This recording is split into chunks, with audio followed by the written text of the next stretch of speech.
Department. I appreciate everybody here and giving me the opportunity to speak, including the county executive.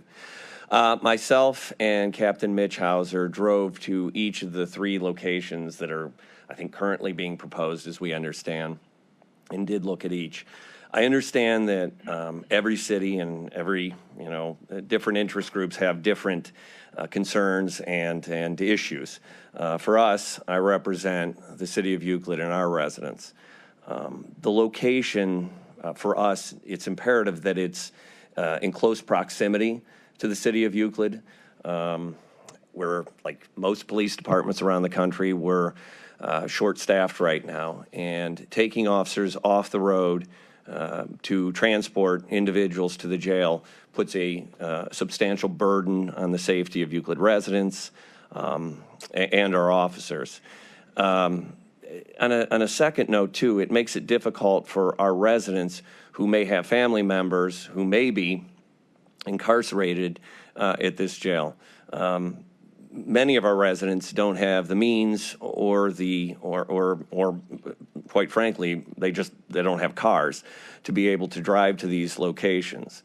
And public transportation can be a burden for these families, too. So we're just hoping that the county council will take into consideration these things. Again, I understand that it's very difficult because you're all looking at multiple different concerns from different communities and different groups. So I do appreciate the time, but please take that in consideration. Thank you.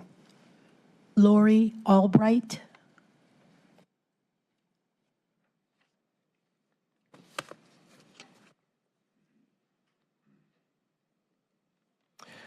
Good afternoon, everyone in County Council and our county executive and the other officials that we have here.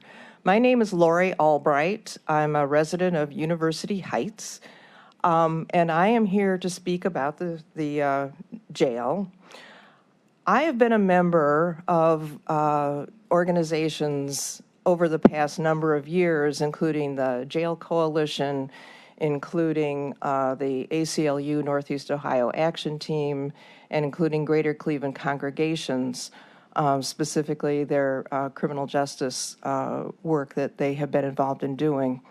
And it's interesting to me that all these different groups have been researching on their own, spending thousands of hours to try to lift up to Cuyahoga County in this time of making a really important decision regarding putting people in cages and how we're going to do that and what we're going to do to minimize that the recommendations of all these different groups seem to be falling on deaf ears.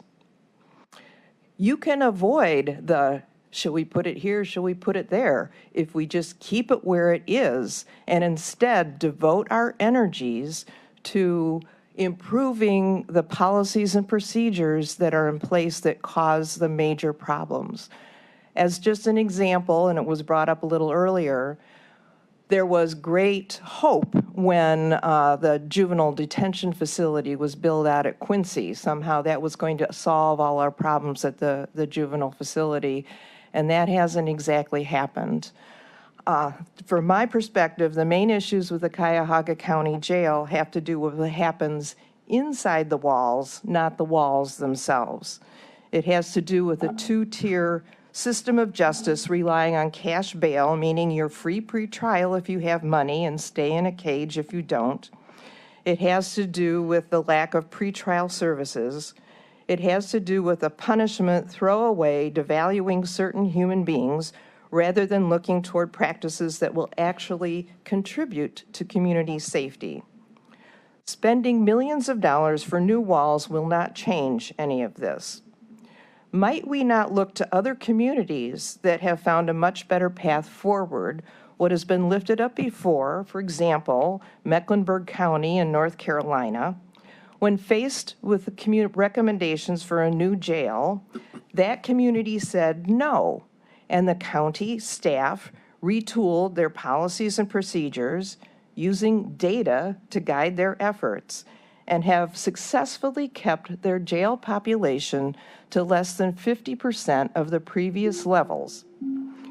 We did this for a minute in COVID, and it can be done again here. Let's stop this train moving forward and switch to a new track that will get us moving in the direction of greater community safety. Thank you. Josiah Quarles.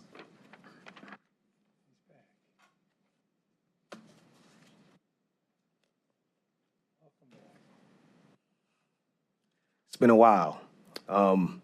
I would caution everybody, I see some folks going over time. Mr. Quarles, if you could state your name for the My record. name is Josiah Quarles. I'm the Director of Organizing and Advocacy at Northeast Ohio Coalition for the Homeless. And I would caution everybody who seems to be going over time, you might end up like me, getting a letter that bans me from this room for 6 months, but I'm back. And my mind hasn't stopped turning this over. And it seems like I walked right back into the same conversation. Pinning our hopes and dreams on jailing people is not a solution. Our economic fortunes are not going to turn on a jail site. What we should be doing in this moment is really stepping back from the process that was so contentious over the past year and really taking stock of what went wrong in that process, because I haven't seen anything really change. I haven't seen any community engagement. I haven't seen any reports about what's happening with central booking. I haven't seen any commitment to upstream changes that could lower that population, such as countywide care response or expansion of family shelters and crisis centers. We instead are holding this as if it's a golden egg. When these are people and these are lives and these are families, and we're willing to leverage them along with probably $2 billion, at least that's what it was the last time, over $1 billion of that going directly to the banks. I don't think that's in the best interest of our communities. I don't think that serves our people.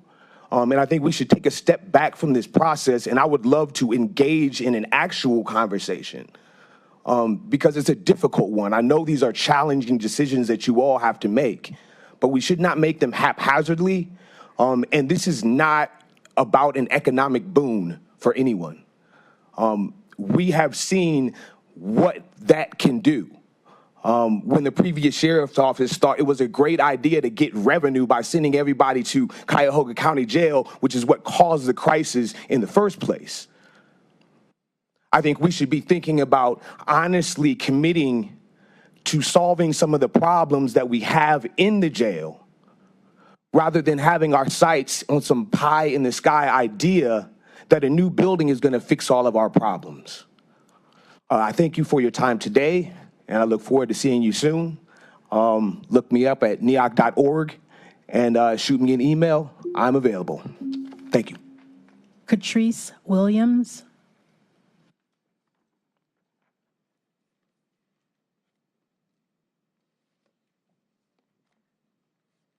Good afternoon. My name is Catrice Williams. I'm a resident of Cleveland, Ward 16, and I'm here today to speak to you about the county jail and the lack of funding for alternatives to incarceration. As you know, there have been previous assessments regarding the population, and if we look to those records, many of which the county has funded through numerous contractors, through numerous consultants, we will know that before a new jail can be built, before the ODRC, the Ohio Department of Rehabilitation and Corrections, will approve a new prison or jail, they will look to the historic population.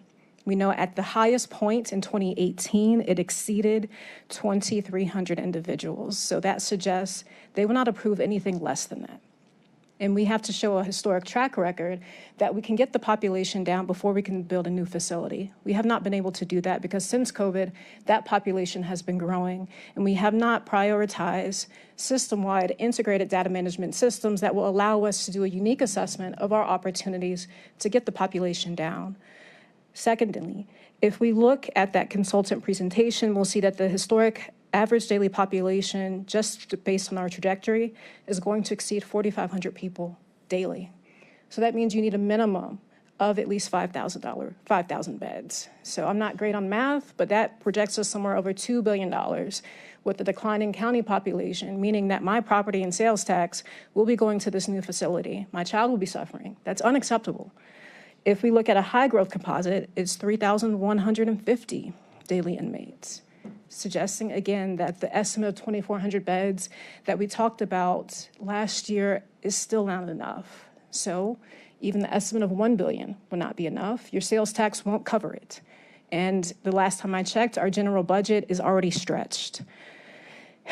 So moving forward, there's some factors that we already know are driving the daily population. We do not have a coordinated public safety or criminal justice system between the courts, the prosecutor's office, the public defender's office, or the law enforcement agencies that will allow us to look at real time to see the factors that are growing in the jail population. We need that particular investment so that you can identify your opportunities with which to get the population down. We also know that we need robust funding in the continuum of mental and behavioral health care because your greatest portion of the jail population has either serious mental illness or moderate mental illness or a combination of both. And I'm currently on the listserv, and daily I see 4 to 5 people dying from opiate overdose, suggesting again that people with serious substance abuse instances are driving property crimes and violent crimes, but yet we have not continued to invest in that continuum of care, and we must do so if, again, we're going to build a new facility without any idea of how big it needs to be given these trends in the crimes. Secondly, we need full participation of all public safety agencies in this data management system and in terms of sharing. Thank you for your time. Lou?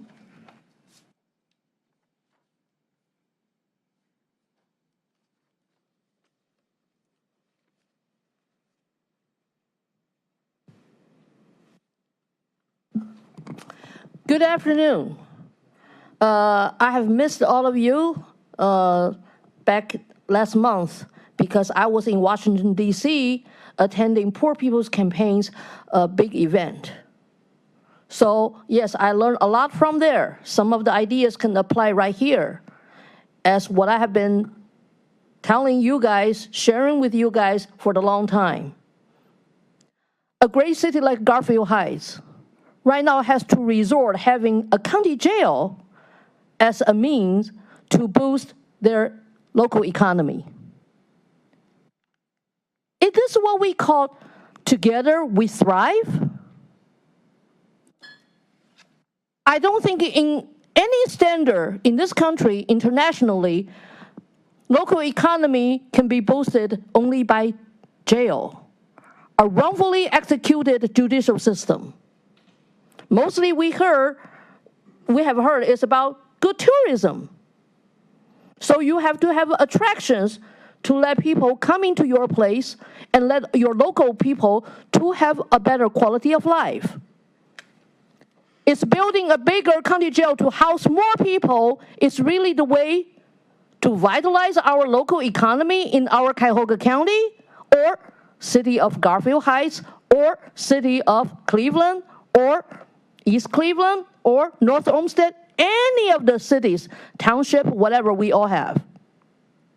Right now, our bigger challenge actually is from the state. To seek a good local solution to strengthen ourselves is vital. But by building a bigger jail to house more people, you just increase the mass incarcerations, decrease your workforce, which is another big challenge we have in every city, in every industry inside of Cuyahoga County. So please, move the sales tax to fund public transportation, to change our housing policies. Some of the ideas already got there with our new county executive. When he ran the campaign, he said we will have all these to consider. So why are we still dwelling at the old idea to build a bigger county jail to house more people? Are we one of the communities actually taking pride of building that kind of a system to help our people live happily and grow in our community? Hey, you know whom I'm represent. Do we want more reentry people ended up in the shelters? Do we want the people in the shelters still cannot be out of the shelters? There are so many things we should work on, but definitely not big incarceration, mass incarceration. Thank you. Lou Zucker.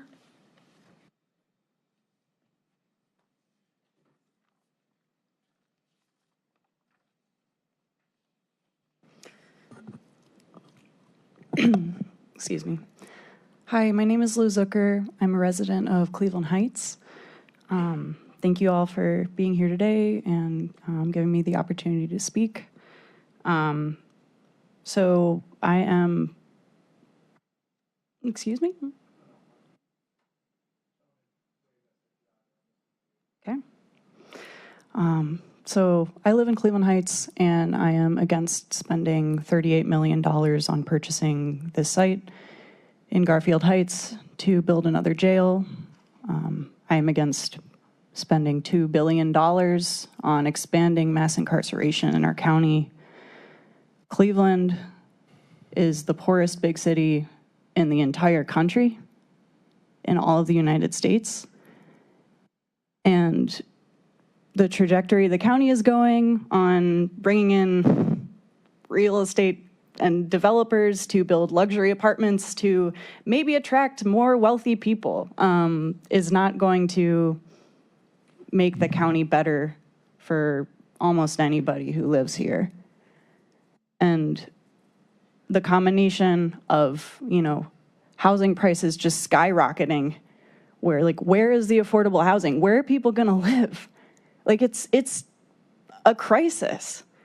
And then saying, okay, we're gonna build all these expensive apartments or condos, and then we're gonna, raise the property prices so people don't have anywhere to live. People who are already pressed for money, trying to just make rent, are not gonna be able to make rent, feed themselves. And then the plan to build a new jail, it's like, oh, well, all the people who are in really desperate situations, we're just gonna put them in jail. So the new rich people who live here won't have to see them and won't have to see all the violent, the ways that our structures have violently pushed people to the margins, structural anti-blackness, hundreds of years of that in our county. It doesn't add up. Or what it adds up to is what are the priorities here? Is this about, everyone in Cuyahoga County who already lives here, who's already, so many people who have spent generations of their families here, having a good quality of life, more equality so that everyone has the opportunities to just live a decent life? Or are we going to, try to bring in more people who already have a lot of money, who don't have roots here, and then just push so many people who are already struggling into jail? It doesn't add up to me. I'm sorry. I think that the alternatives to incarceration and the different processes that several people today have brought up is a much more fruitful way of supporting our county and supporting our county's future. I really hope that you'll consider this and consider the other comments that have been made today. Thank you for your time. Azura Crispino.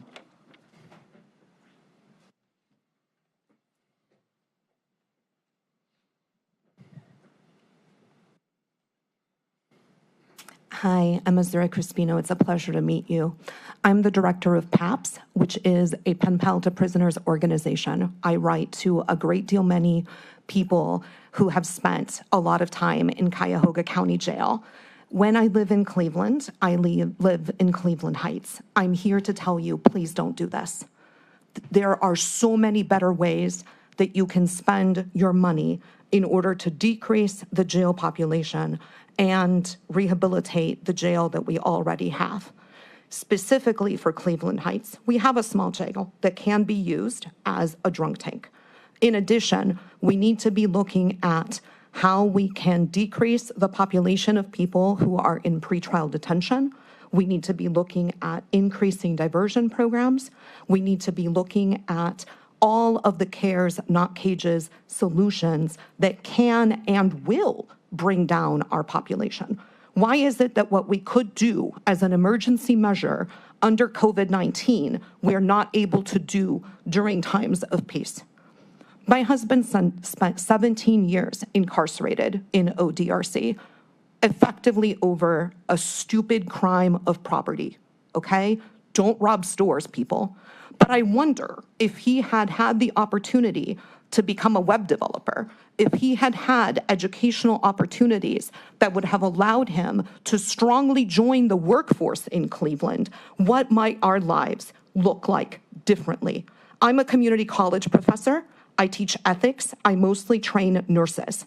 I can imagine so many better ways to spend this money. And it breaks my heart that my neighbors in Garfield Heights are looking at this as an economic opportunity. You want an economic opportunity with that space? Build a community college, build a high school, build a hospital, build a counseling center. There are so many better ways for you to spend this money. I will never know what that's like. The money that you are talking about today is more than I will make in a lifetime, and I make a good salary. So I'm asking you, please, please, to be good stewards for your neighbors and really ask yourself, have we exhausted the possibility of bringing down the population, reusing some of the smaller jails that were previously sending to Cuyahoga County Jail? Can we restructure the current building? But here's what I'm going to tell you. A new building is not going to fix the food situation. A new building is not going to fix the casual brutality that happens in Cuyahoga County Jail. A new building is not going to stop the deaths. A new building is not going to bring Leah back. A new building is not going to help the families that are being impacted by this. Please do the right thing. Please. That concludes the public comment portion for today's meeting. Thank you, Andrea.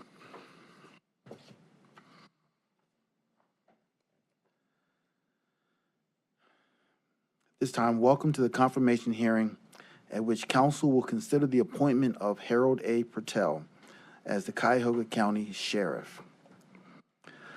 The county charter provides that the sheriff is appointed to a four-year term. Mr. Patel is being appointed to fill an unexpired term ending December 31st, 2024. The sheriff is charged with performing the powers and duties vested in sheriffs under state law and additional powers and duties as may be established by ordinance. The sheriff may only be removed from office prior to the expiration of their term by a supermajority vote of council. The hearing process will proceed as follows. The nominee will be offered an opportunity to address his qualifications, motivations for seeking the position, and the outlooks and plans for regarding the office. Council members will then be offered the opportunity to ask questions of the nominee. For the sake of time and to allow the opportunity for everyone to ask questions, I'd ask members to limit themselves to 2 questions. Time permitting, additional questions may be asked once everyone has had an opportunity. Once all questions have been asked, we will entertain a motion to recommend that council approve or reject the nomination for second reading at tonight's council meeting and consider for third reading at the July 18th council meeting. At this time, Madam Clerk, if you would read the resolution into the record. Resolution 2023-0179, confirming the county executive's appointment of Harold A. Patel upon his taking of the oath of office as sheriff of Cuyahoga County for the remainder of the unexpired term, for the unexpired 4-year term ending December 31st, 2024. All right, Mr. Patel, the floor is yours. Thank you, Mr. President. Good afternoon, ladies and gentlemen of Cuyahoga County Council. My name is Harold Patel. I am County Executive Chris Ronane's selection as nominee for the sheriff's position. I want to start by thanking Executive Ronayne for nominating me for this critical position, and I thank County Council for your time leading up to and including today's meeting. I'm a skilled, experienced, and visionary law enforcement professional with strong ethical principles who has the capability to lead the Cuyahoga County Sheriff's Department at this critical time. I firmly believe in the principles of procedural justice in and outside of an agency to build credibility and trust. My involvement with the Sheriff's Department goes back to when I was in high school. I was a law enforcement explorer with the Sheriff's Department, Post 701. Exploring is a program of the Boy Scouts of America which builds character through mentorship in life skills, through immersive career activities that allows young people to learn about career-specific matters. This program is one of the things that compelled me to pursue a life in public service and law enforcement. After high school, I enlisted in the Marine Corps for 4 years of active duty. After my enlistment, I was hired by the Cuyahoga County Sheriff's Department as a corrections officer. After 9 months, I was accepted into the Sheriff's Academy. I served as a deputy for nearly 3 years, where I was assigned to courthouse security and to the Detective Bureau. I was then accepted into the Cleveland Police Academy and served in various positions during my career, earning promotions to sergeant, lieutenant, captain, and appointed to deputy chief and commander and deputy chief. I've served in various district level units and was entrusted with the leadership of the Office of Professional Standards and later command of the Bureau of Homeland Services, which is responsible for 9 disparate domestic preparedness functions, units, which are Homeland Security. As the Deputy Chief of Homeland Special Operations for the last 5.5 years, I was responsible for 3 separate bureaus containing over 40 separate units. These range from airport, aviation, bomb squad, domestic violence, gang unit, homicide intelligence, narcotics, real-time crime center, sex crimes and child abuse, SWAT, and various task forces. Operating these units required me to collaborate, coordinate, and communicate, and partner with a multitude of stakeholders to accomplish our mission. Additionally, I've been involved in the planning and execution of numerous large-scale special events, such as the Republican National Convention, Major League Baseball All-Star Game, NFL Draft, Navy Week, Marine Week, and last year's National Homeland Security Conference. I am comfortable and experienced in routinely working with other entities on shared projects. Effective leadership is essential to the success and growth of an organization, and I've been successful in leading a team of teams in accomplishing measurable results despite facing difficult times. I'm a scholar and a practitioner of this tradecraft and bring a different lens to examine and solve these complicated and complex issues. I understand the Cuyahoga County Jail is job one, day one, job one. I will be responsible for the efficient and effective operation and optimization of all functions of the Sheriff's Department, but recognize that stabilizing the jail, which has had the greatest exposure and challenges, is a priority. We owe that to the officers and staff members who work there and to those who are entrusted into our care during this part of their legal process. On a personal note, I was born in Colombia, South America, emigrated to the United States when I was 3 years old. I grew up in Cleveland in the Clark-Fulton neighborhood, graduating from the newest magnet school at the time, the Dr. Martin Luther King Law and Public Service Magnet High School. Other than my 4 years in the Marine Corps and 2 years when I lived in Euclid, I've resided in Cleveland my entire life. I'm a proud graduate of Cuyahoga Community College, Baldwin Wallace University, Case Western Reserve University, the Naval Postgraduate School. I'm a firm believer in education and its leveraging function on operations and leadership. My wife and I are proud parents of twin boys and a Jack Russell Corgi mix. A lot of energy there. We are certified volcano riders and enjoy exploring Northeast Ohio with our boys. I am here to serve our community and welcome your questions. All right, thank you. At this time, council, are there any questions? Councilman? All right, I'll lead it off here. Thank you for being here this afternoon, and congratulations on your nomination. As you're aware, there's been a lot of debate over the last couple of years as to whether or not this position should be an elected position. I'd like to hear your view on that, whether the sheriff's office should be an elected or appointed position, and your rationale behind it. Yes, sir. Simply whatever the voters decide for the charter to do is going to be the law of the land, and either way, I support that. So I don't have a personal opinion either way. So you don't have a viewpoint as to whether it should be elected or appointed? It's just whatever council said or whatever the voters say? The voters say, sir, because that's something you can't control. There's obviously pros and cons on both sides, and they'll be argued by a lot of different people. But as far as which one can do a better position or what I'm saying I'm going to select, I'm not going to have a Okay, selection just on that. piggybacking on, is that a word? Piggybacking? Going off of that, what would you do to bring some stability to the office, since there's been so many different appointments and elections over the last number of years since we've changed government, form? So what would you do to bring some stability to the position?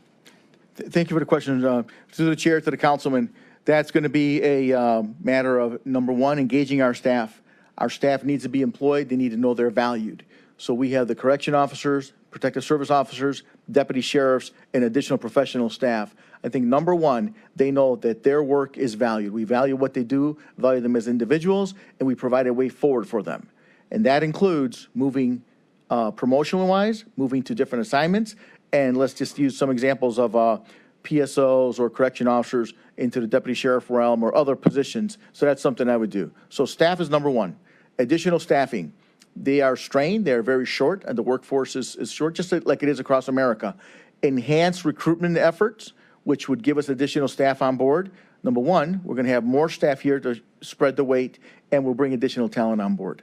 So I think that's going to be crucial also.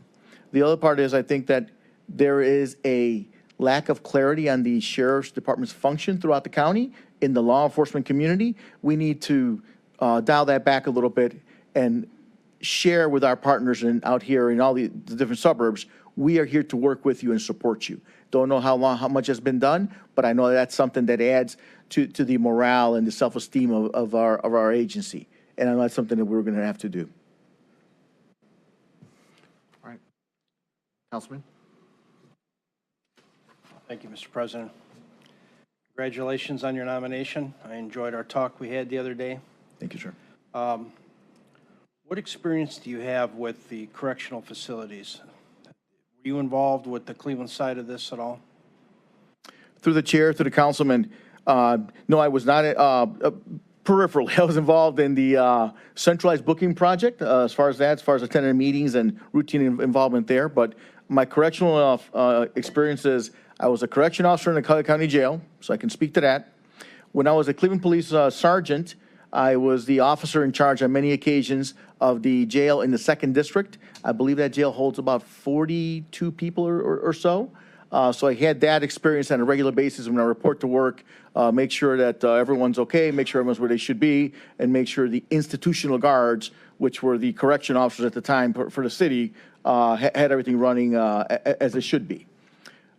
On this side, further in my career, besides participating in the centralized booking process, also coordinating when we had arrests at major events or preparing for those. As an example, for the RNC or Major League Baseball, we had off-site booking facilities that we coordinated with county operations so that we'd be able to have a mechanism to book, house, and transport people to the jail.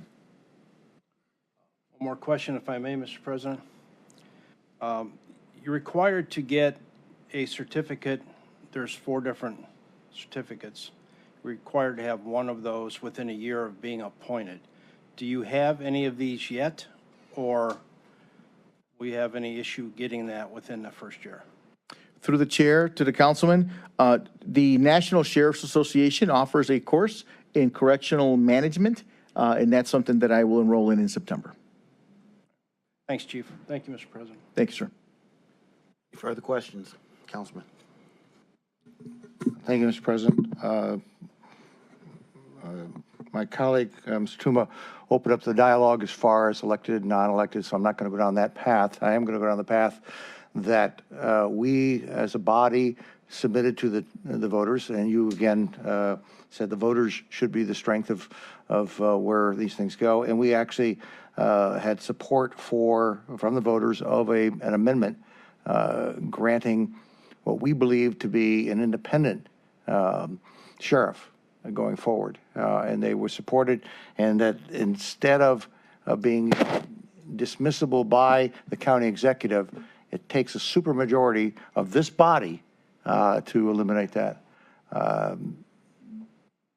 I'd like to hear your comments about what does independence mean in the way we put together that amendment and the way it was passed by the voters and what is now the law of the land as far as Cuyahoga County. Thank you, sir. Through the chair to the councilman, that means that this body, obviously, I am accountable to this body for our actions and our plans and what we're going to execute. And that is something that I'm prepared to do regular reporting on, regular informing, so this body is informed of our activities, because this body does have the ability to remove the sheriff. Yeah, the independence means that you are truly going to be making independent decisions, just like the Attorney General of the United States. They get nominated by the president, go before a body like this, they get approved, then they become independent. I just want to make sure we have clarity as to what that means, that if you get direction that is contrary to what you believe from the county executive and in your responsibility, that this body with the supermajority is the one that would actually dismiss you. Understood, sir. Through the chair to the councilman, that independence does signify that, and I don't think that any direction that would be immoral, illegal, improper, or something that is not within the sphere of my responsibility is something that I would do, and I would have that discussion with the executive and probably have a discussion with this body if we found ourselves at such a junction. Okay, and you said you had experience in the jail, and you alluded to that, I think, in reference to the last question. Can you be more specific as to what your jail service was when you were working for the county? Yes, sir. Through the chair to the councilman, I was a correction officer, entry level. I was assigned to the third floor. At the time, there was the only floor that had the open pods. I think at the time might have been 40 inmates to a pod. We had 12 or 14 inmates on the floor, meaning that there were only 23 cells. There was a corner room, 23 cells. My job was to maintain the order and security of that and look out for their health and safety, ensure that there was no shenanigans going on, ensure they got their chow, their medicine was delivered, and that everything ran in an orderly fashion. After a while, I was assigned to the 7th floor, which at the time was the floor for people who had some mental issues or mental health issues. And I worked there for a while and got to experience a lot there with situations requiring nurses to respond and administer Thorazine and that. So, and then after that, I entered the Sheriff's Academy. Can you define the 4th floor and 7th floor length of experiences? Is it a week, 2 weeks, 6 months? 3rd floor, I was probably down there 4 to 5 months, and my last 4 months were up in the on 7th floor psych pods. Thank you. Thank you. Have you been told who you report to at this point, whether the county executive himself or to anyone else? Mr. President, that report to the executive on matters that are pertinent if something occurs. And I think I've discussed with a few of you, if the issue comes up where there is a critical issue, and critical issue right now I know because job one, day one is that jail. So the critical issue in that jail, I'm going to call an executive, I'm calling the president, I'm calling Mr. Gallagher, and calling the vice chair. Because you need to know, it's 2 in the morning, it's a hot potato, you need to know. I'm going to inform you. Further questions? Councilman Sweeney. Thank you, Mr. President. Chief Emeritus, right? Yes, sir. Were you here 2 weeks ago, sitting in the back with the brown? Yes, You just sir. sat there and wanted to watch us? Yes. That's pretty impressive, because for the 20 years you were there, and I was there 18, I didn't get to interact with you too much in Cleveland City Council, so it was nice that you were in bed. I didn't know who you were at that time. And I want to, through the chair, I just want to thank you for sitting down with me beforehand. That was a class act, and got to know you a little bit, and just seeing your polished and your bio here is pretty impressive, but that's on paper through the chair. The real deal is going to be the real time and what happens. So my 2 questions will be, how big are you on favoritism? Because a lot of times in the past, we heard a lot about, he's getting this because of that. What's your, how are you going to run the joint in regards to favoritism? Through the chair to the councilman, there's no room for that.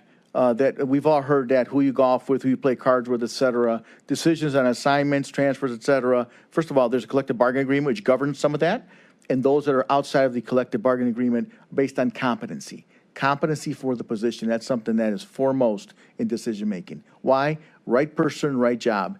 And for this job one, day one, is myself. Beyond that, it's going to be whoever we put in those positions, because obviously different people have different strengths. So I believe right person, right job, and I've proven that in my career, certainly at the Cleveland Police.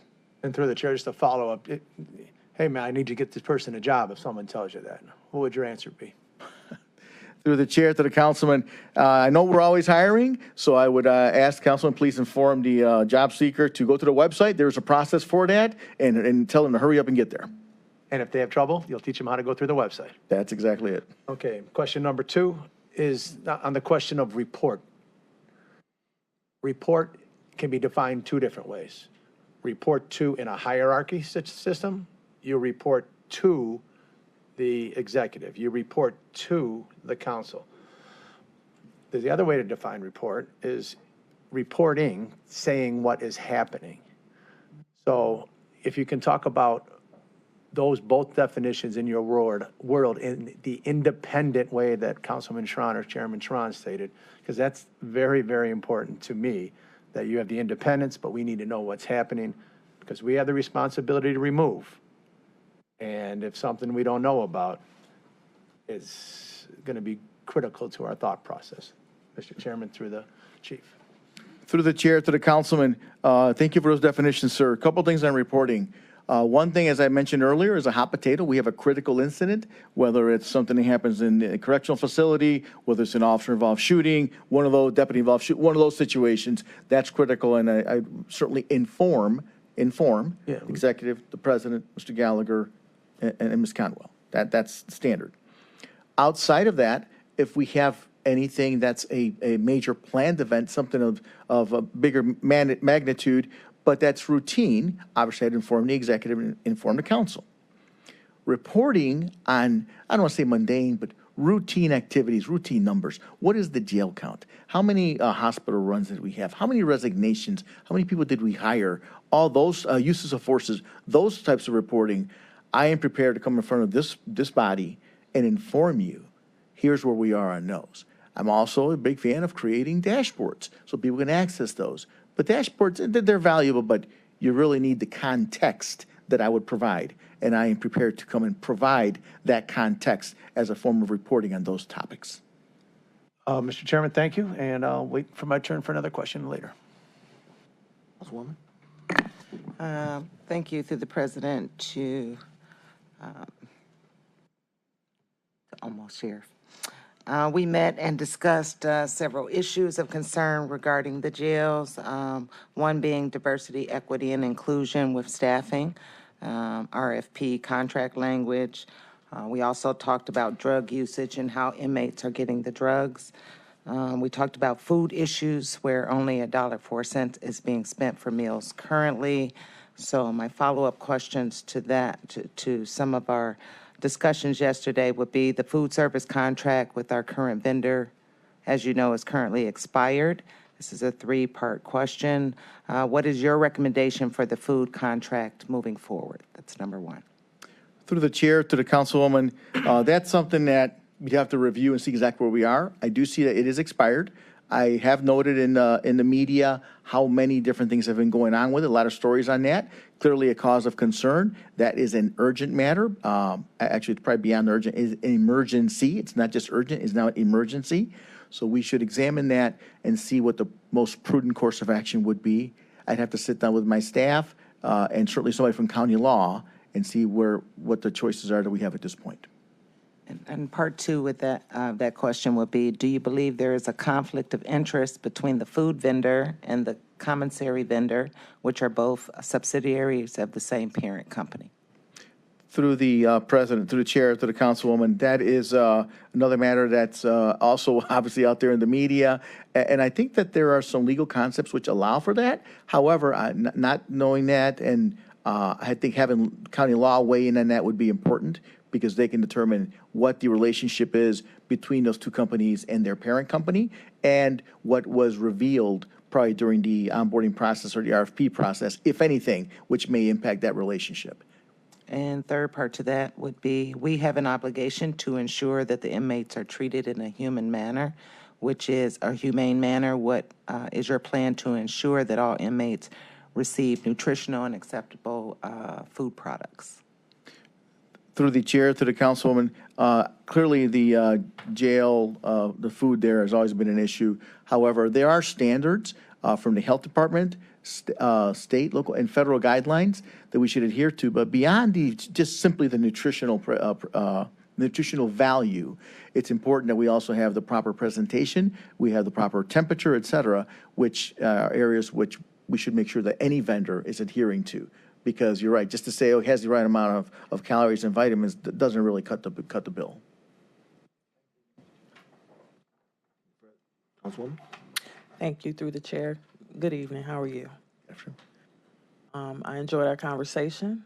Thank you. Started off maybe 5-10 minutes, went through to about an hour. Learned a lot about you personally and professionally. And the councilwoman took my question about the food, so I'm going to redirect a little bit. The county has taken several steps to improve morale and retention of staffing, including streamlining hiring processes, conducting hiring fairs, and awarding pay increases and other perks. What do you believe we should be doing to better attract and retain corrections officers and deputies? To the chair, to the councilwoman, thank you for the question. There's a couple of points to that. First of all, I think that the county has really leaned forward and done a lot for employees, and that should help retention. Not going to solve everything because currently in this space in our country, it's the same going on everywhere. However, the same issue exists for United Airlines, UPS, et cetera. But the people who are here, I think that part of what we must do, recognize them and give them some a way forward. The other thing is by additional recruitment, we make their quality of life better. The weight is not as heavy that they're going to have to carry, and they look their time off is more something they can have more time off, more family time if need be, without adversely impacting the operation. Also, we're not mandating them to stay over. So if you have a regular routine, you can go home, be home by dinner time or by breakfast time, whatever your shift is, you're more likely to be a happier employee and things go better, rather than if you don't have that flexibility. Okay. And for my second question, through the president, over the past few years, there have been a number of issues between the city of Cleveland and the county that have impacted operations of the jail, including participation in central booking, the diversion center, medical care, and the agreement to manage the city's inmates. How will you leverage your service with the city to achieve efficiency and a more successful outcome with respect to these initiatives? Thank you. Through the chair to the councilwoman, that is a very serious, it's somewhat of a complex issue. However, number one, job one, day one, day four, my outlook with Chief Drummond. Why? Because Chief Drummond knows that he has a staff, he has officers booking people, et cetera. What is that cog? So Chief Drummond, clerk's office, judge representative, et cetera, we need to reinvigorate that discussion to make sure that that works as the way it was planned out, because that is a project which is, the plane never really landed completely. So I think that just rescoping that and bringing the stakeholders to it, and I know that the chief is very supportive of that because he knows it optimizes the process for everyone. Thank you. Thank you, Mr. Chair. All right. Further questions? Councilwoman Simon.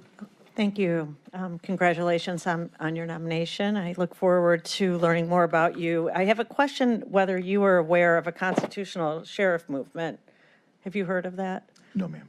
Okay, the constitutional sheriff movement is a national movement of sheriffs who believe that they have ultimate authority and to interpret the laws that they're implementing. And I wanted to get your thoughts on that. You know, where does that power lie? And in relation to your position in this county, how you feel about that accountability to, it's kind of a secondary question to what you answered before, but the independence of the sheriff, interpreting laws, having no accountability, and then having this accountability to this body and to the executive. What are your thoughts on that? How far does the independence of your job go? Through the chair to the councilwoman, thank you. That's a few questions there in one, but that's okay. There is a sense, and I'm not going to say specific groups, but I know that sheriffs around the country tend to be the ultimate authority in many areas. The majority of our country is covered by a sheriff's department. The vast majority, like 99% of it, is covered by a sheriff's department. So it doesn't surprise me that they have that sense. However, the Constitution is the guideline, and we are all, or we should be, certainly defenders of the Constitution, because kind of can't change that. In this instance, also, we have county charter. County charter is also going to have provide some guardrails for us. And we get to back to the whole reporting thing with the executive and this body, the need to report, inform this body and the executive, I think is something that I spoke to earlier, depending on what the issue might be. There's regular routine updates, and then there's critical issues that I'll be reporting on. As far as the independent component, I think that when it comes to stabilizing the correctional facility, when it comes to enhancing law enforcement operations, when it comes to ensuring that the safety and security of the buildings, that 40-plus buildings we have, how we do that, I think that's where my independence comes in, because it's something that I have to execute, and I know I have the support of this body and of the executive. Thank you. As a follow-up, what if there's a conflict between what you think is proper and right in your department, and that might be different from what the executive envisions? For example, if there was misconduct in the eyes of the executive by a CO, but you don't believe that, and there's this conflict that arises with the misconduct situation, what do you do? Do you reprimand? Do you go to arbitration? I mean, what do you do?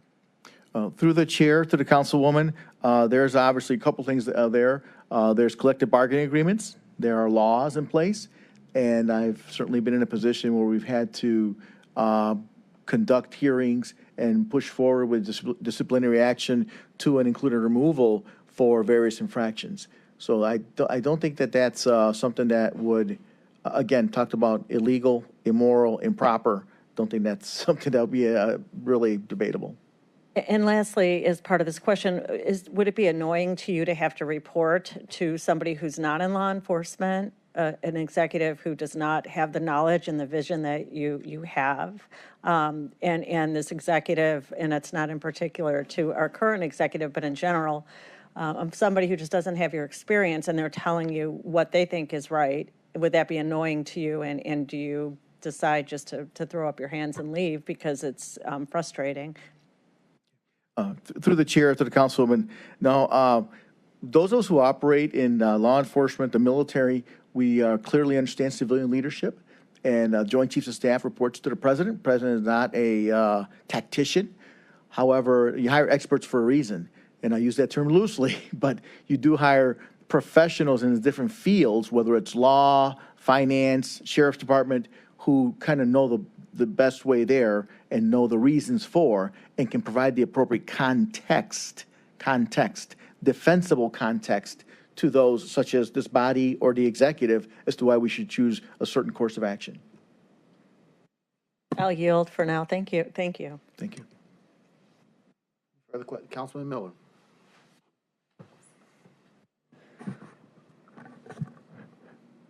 Mr. President, Deputy Chief, first of all, congratulations on your recommendation for this very high appointment, and thank you very much for taking the time to meet with me individually.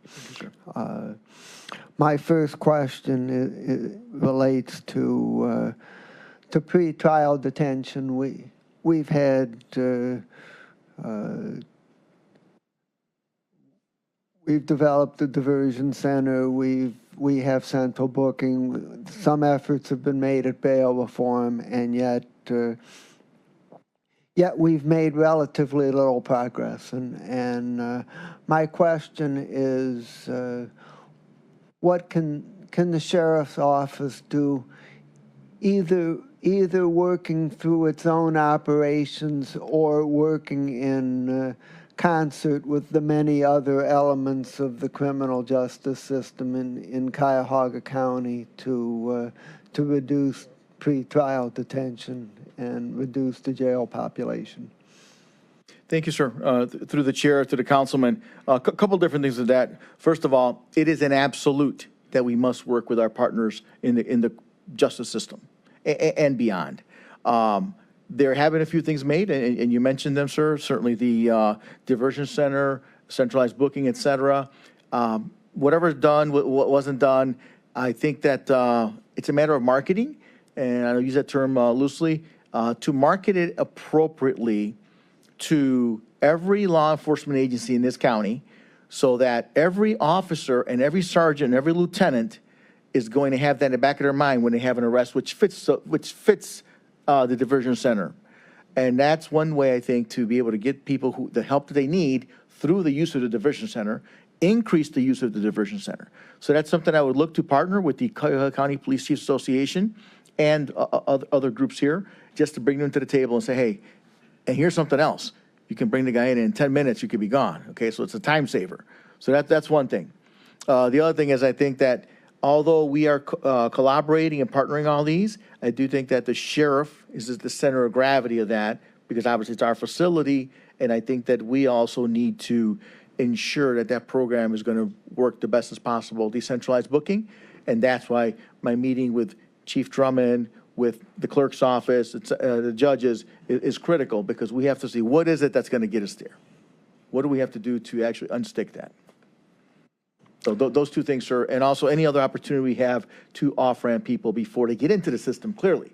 But already at an arrest point, diversion center would be our number one off-ramp. And Mr. President, to the Deputy Chief,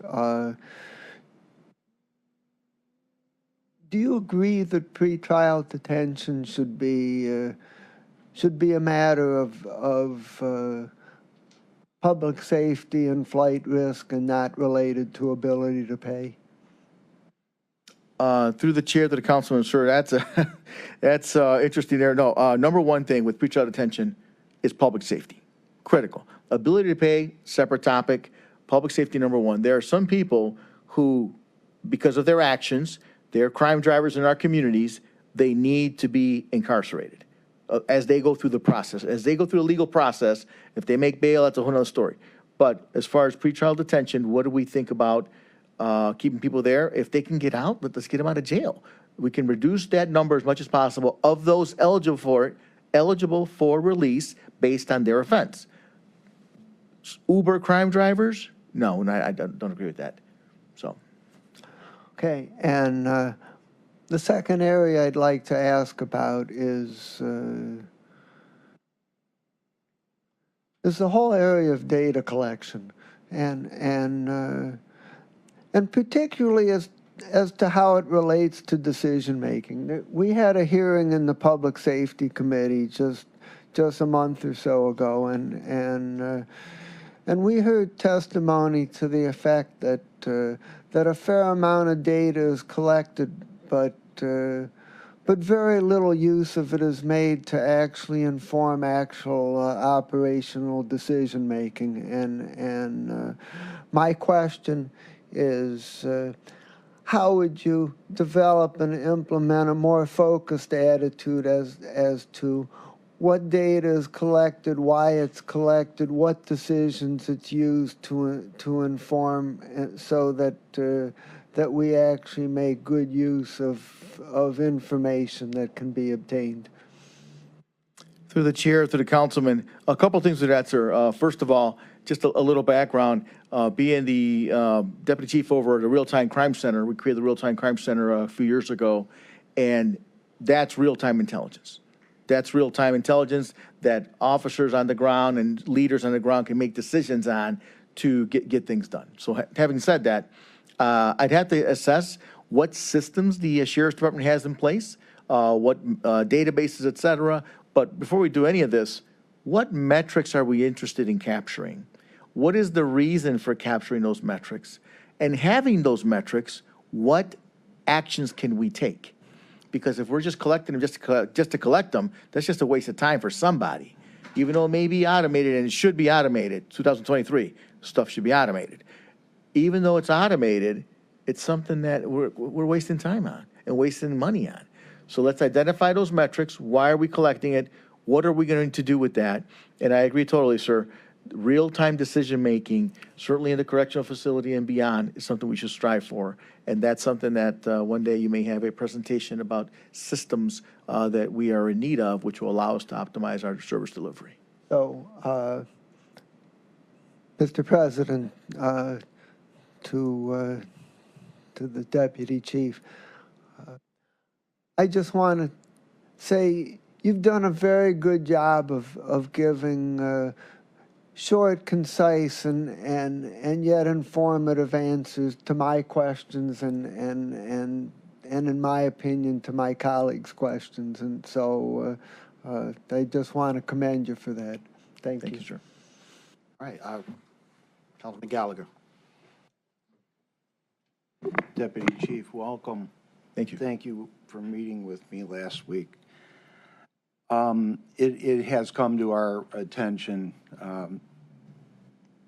somewhat not surprisingly, oddly, the week of your being here, of an issue that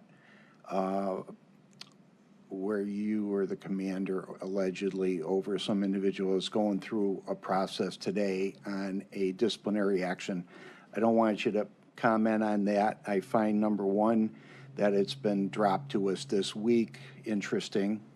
And number two, I don't know how you could even be thinking of commenting on it, but could you take me through, as being a deputy chief, the processes that you went through in disciplinary actions and how that unfolds? Through the chair to the councilman, a couple things with that. Thank you for identifying, sir, that the timing is not surprising. As we know, the forces of evil are at work everywhere. And as we know, in any of these operations, it's business, politics. Of course, someone trying to portray something as other than it's not. All I will say is please follow the after report. Nothing has happened with that. That is an initial allegation. It's ongoing. I certainly could not speak on it. It's an initial ongoing investigation. There's a hearing being held, and now that's going to be it. However, I will say just stand by for the footnotes on that one. But yeah, again, surprising people try to misconstrue and misrepresent. So thank you for identifying that, sir. In my role as a deputy chief of the Cleveland Division of Police, I had the occasion to review disciplinary recommendations that originated in any of my units under my command. It goes from the sergeant to lieutenant to the commander. The commander was sent to me. As an example, Detective Smith backed into a fire hydrant. You know, he wasn't paying attention. He should be whatever it might be. So I would review all the evidence there, look at the video, and make a recommendation. And in that instance, that'd be reviewed by the Traffic Safety Analysis Panel, which is a citywide function for motor vehicle accidents. I might have had another one coming that said that Detective Smith and Jones arrested someone. They used some force, and the force was within policy because there were body cams around. There was a witness statement. The store owner was a witness. There was a security camera there. Everything was within policy, and recommend no further action. So as it came to my review, I would make a recommendation to the chief. Chief, review this investigation, recommend no further action, and send it forward. So it was just reviewing things that came up. I also served as the hearing officer for disciplinary actions that had come up in such fashion through all the commands, and the chief's case preparation office assigned those for a review, for a hearing. So I was the hearing officer where I heard the situation, all the facts, and made a recommendation to the chief. In essence, part of the job. Yes, sir. And again, we had a great discussion on where we're at here. And again, as I told you, and I think I can speak on my colleagues' behalf, that anything that is necessary to make the Sheriff's Department, the Sheriff a success, we want to be part of that, and we will do anything we can, moving mountains if necessary, to do that. We have struggled mightily through all of this, and we're hopeful as we're reaching the zenith of the bad stuff behind us and looking forward to moving forward with some leadership and dedication and vision as to where we're going to go. To help on Mr. Miller's question, baked into the building of the jail will be new IT. And at that point in time, obviously, you will be the critical point on data gathering with, I would imagine, connection with the judges and the clerk of court. So that is or was baked in. I'm certain it's still there. We'll get into that later on. So again, the only other thing that I would recommend, that I recommended to you, and I know you have spoken to some of the previous sheriffs, I would continue to, if you could get a hold of them, talk to them. They'll be able to help you more than any of us can as to what they see as necessary flaws or the good things. And I know there are many good things and many good people in that building that are just looking for that leadership role. And I personally have great hope and look forward to working with you if confirmed. And I wish you the best of luck. Thank you, sir. I'm sure the sheriffs will be glad to know they have some more lunches coming their way, so good. Councilwoman Stevens. Thank you. Thank you for coming in and giving us this opportunity to talk with you today. I am impressed with your credentials. As a military brat, the fact that you spent time in the service of our country, I am committed to trying to be supportive of your role with us. As you know, traditional military and police forces, like military, love soldiers who follow the orders. But in the field, sometimes there are moments where you have to be an agent of change. You have to read the situation, figure out how to best serve your people and who you're supposed to serve, and figure out new options. Cuyahoga County needs new options. Can you give us an example of how you in the past have served as an agent of change in a career field that is full of regulations and other people who have more opinions than you ever thought about having about how you do your job? Thank you, Councilwoman. Through the chair to the Councilwoman, very true about agent of change and very true about the military and how we should execute certain things. And sometimes in the heat of battle and in the fog of war, those who've been to the fire, you have to make some decisions, some difficult decisions. However, during my career, I can tell you two quick highlights. I'll give you three highlights, actually. One, most recently, the homicide unit, we had an assessment done by the Public Safety Partnership, which recommended, made some recommendations on the amount of cases and the hours they work and different things. So looking at that, we did something which is a little bit different. We adjusted, changed those hours, made one shift. I know a lot of people would question that, but the data supports that move. One shift, and a couple things with that. One, employee morale. They knew their hours they were going to come to work. Two, we had additional response, investigative response to homicides. Three, clearance rates went up. Four, they had more time now to work on cases because we created a squad system. So that's one example. Typically, and I know in the Division of Police, it was looked at much differently, and even around the country, but partially driven by the need, or in the field, because of the numbers, we looked at it and said, this is the right thing to do, and it's working phenomenally well. One example. Two, that I make decisions on the roll. I can't give you I'll just tell you. I had a situation where the collective bargaining agreement was violated, and it was brought to my attention by the individual that was aggrieved, and they were going to take some action. I informed my superior, this is a few years ago, and my superior said, well, just go ahead and let them grieve it. So I didn't feel good with that, so we corrected the situation, and there was no grievance, and the aggrieved individual got their justice. Third one, and last one I'm going to tell you, is Real-Time Crime Center. There was a lot of pushback on allowing officers and what we call professional staff, investigative research specialists, to have access to some of this information and direct it to leaders on the ground of some of these high-speed units. That wasn't taken very well. I went outside of the box on that one, pushed it, the chief supported it, director supported it, and that is a very good working program today because we did something different that needed to be done. What is the time frame that you will work to move the existing credentials you have into the kinds of sheriff's credentials that we need for you to be recognized regionally and nationally and in keeping with the state law? Through the chair to the councilwoman, the only credential that's in the job description that is outstanding is the jail manager's certificate. Outside of that, I fit everything else. I am a Ohio Peace Officer Training Academy certified peace officer. In fact, I have 2 certifications, one from the sheriff, one from the police department.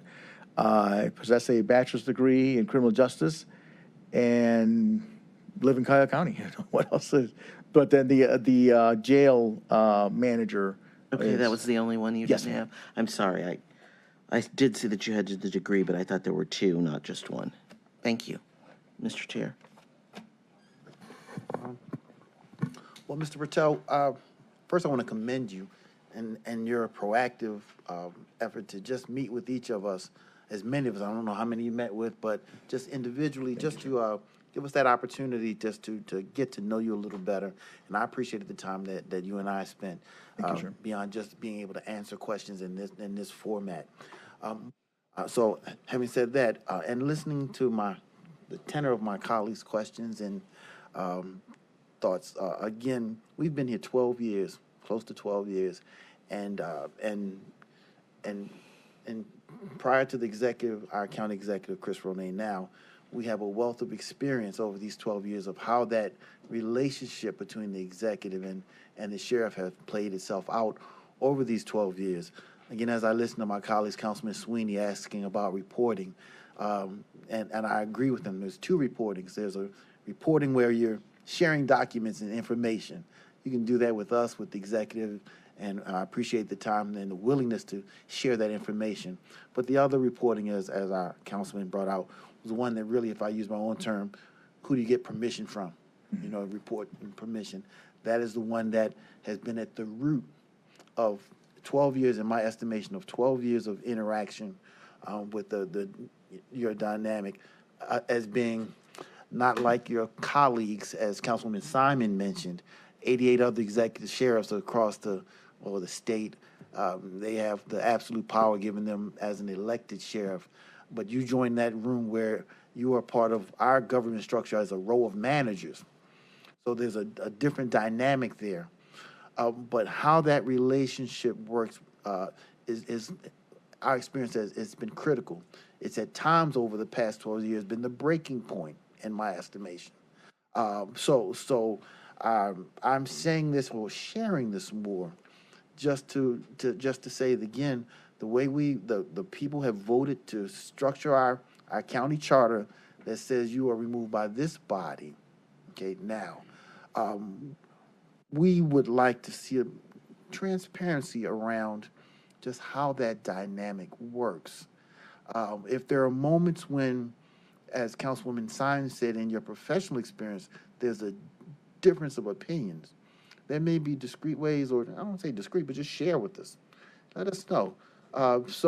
Because we have lost sheriffs and never got an exit interview. You know, why did you leave?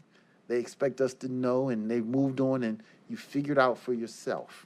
Okay, so we've been forced to figure it out for ourselves over 12 years. So I say that again, there's no slight to anyone, other than to create a healthy environment, one where we hope that this is a long-term relationship, okay, and occupation for you. With that being said, we just want to have that open conversation, transparent dynamic around that matter, around that issue, and hope that working smoothly is what can help stabilize this position over time. And that makes sense. Makes sense. Thank you, sir. Okay, well, with that having been said, if there are any other questions, we'll start with Councilman Kelly, and I will select after Councilman Kelly is finished. Thank you, Mr. President. So there's been a revolving door here in the Sheriff's Department. It's talking about stability, and that I want to thank Interim Sheriff Griner for being a stabilizing force during these times where there's a vacancy. I hope that you intend to stay longer than the 1 year that seems to happen in Cuyahoga County. And do you intend to bring any Cleveland PD people with you to the Sheriff's Department? Thank you, Councilman. Through the chair, through the councilman, a couple things there. Yes, I absolutely plan on staying here as long as possible. My track record speaks to it. I am a fan of stability, and stability in employment is important. So that is something certainly I do strive to do as long as possible. Yes, Joe Griner has been very helpful, give me a lot of stuff. Sometimes drinking from the fire hose, keep me up to speed on stuff that's going on, because it's important that I don't just walk in the door. But that revolving door that we spoke of, that's going to end. That's going to end, because I'm telling you, job one, day one, we're going to start making some changes, and we're going to make sure that we recognize the good work that's going on there, and that we move forward in various things. Not going to fix everything overnight. I'm not telling you that. But I am going to tell you that it's going to be a palpable feel that it's going to be different. Why? Because it's important, because we can do better in all the different spheres. As far as bringing anybody on from Cleveland Police, there's an open hiring process, not just from the Cleveland Police, from anybody else who's going to join us. And talent is always welcome on our team, whether it's someone who wants to work whether they want to be in civil, or they want to be in courts, or canine, whatever it is. I think that our door's open for that. Just to follow up, if I could, Mr. President.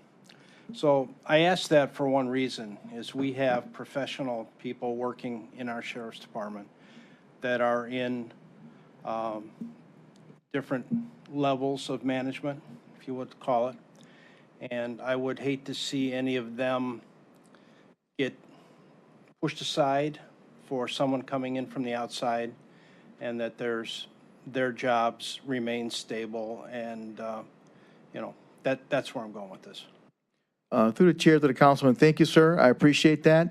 I do want to mention just a couple things on that. It is very vitally important to me, regardless of what talent may come here, that people who are existing deputy sheriffs today realize that they're valued, and that we are going to certainly help their career along.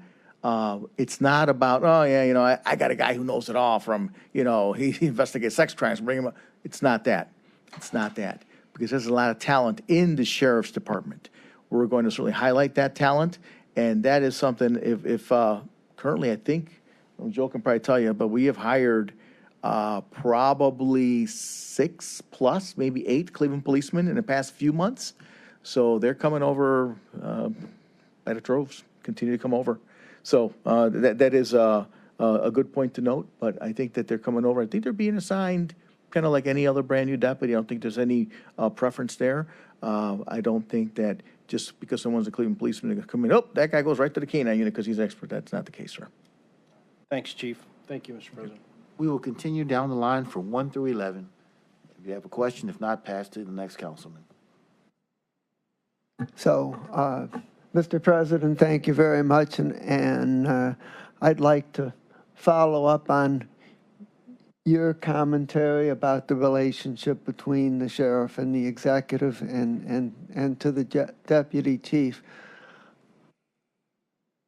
My vision in simple terms as to how things should operate under the current structure is that when it comes to big picture strategy, that you would get together with the executive and do your best to get on the same page and agree in advance what the big picture strategy is. But as far as the day-to-day operations, you would operate more on your own and kind of keep us informed as you're going along as to what you're doing and why. And my question is for your comment on to what extent your vision of this is the same or different, and elaborate on that. Thank you, sir. Through the chair to the councilman, that's a critical thing that keeps coming up. And I like the discussion about high-level stuff, because high-level strategic planning doesn't mean tomorrow. It means something that we're going to execute first quarter or second quarter, or next summer we're going to do this. So there's plenty of time to talk and discuss that. And there are some things that, I will discuss with the executive, I will discuss with this board. At our normal meetings, when I come to brief you, those will come up. Second quarter next year, we're doing a warrant sweep, whatever it might be. I would certainly make you aware of that. But yes, sir, I would concur with your modeling of that. Thank you. Thank you, Mr. President. You used the words "we" and "team" instead of "I" most of this presentation. So I like that. So you're going to be the ultimate authority, the person that runs the sheriff's department. But tell me what's your team going to look like?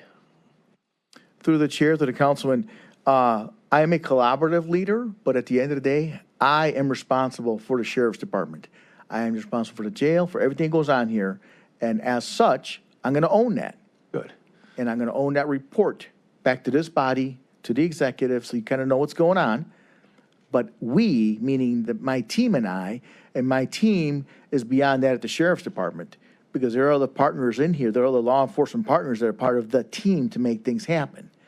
Whether it's the Cleveland Police, whether it's the Transit Police, whether it's the CMHA Police, whoever, FBI, all of our partners. So that's the we, and we also encompasses every member of the sheriff's department, from the officer, from the deputy, all the way to the chief. And through the chair, it's going to be refreshing that the entire department's going to be part of your leadership and feel they're part of a team. Absolutely. And the one last is, am I ever going to hear from you?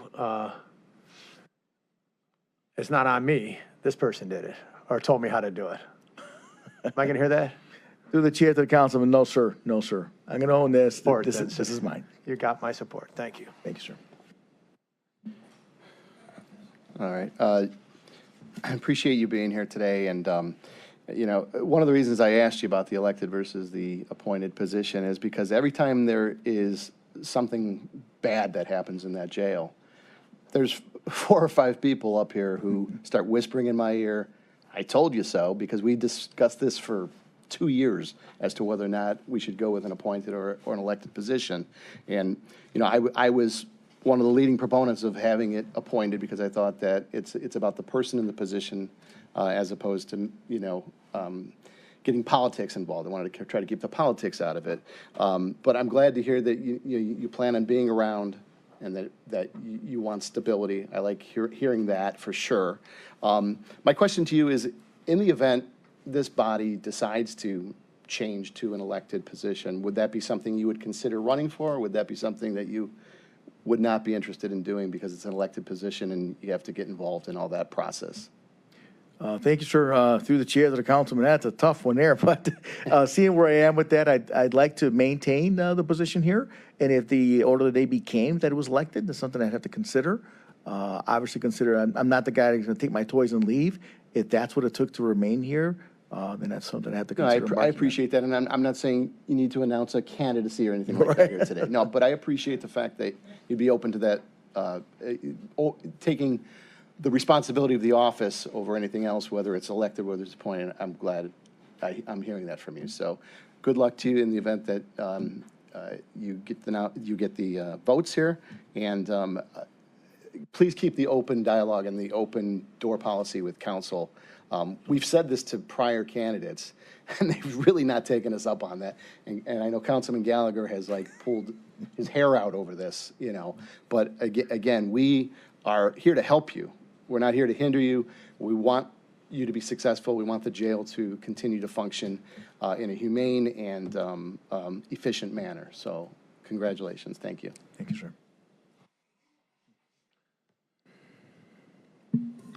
sir.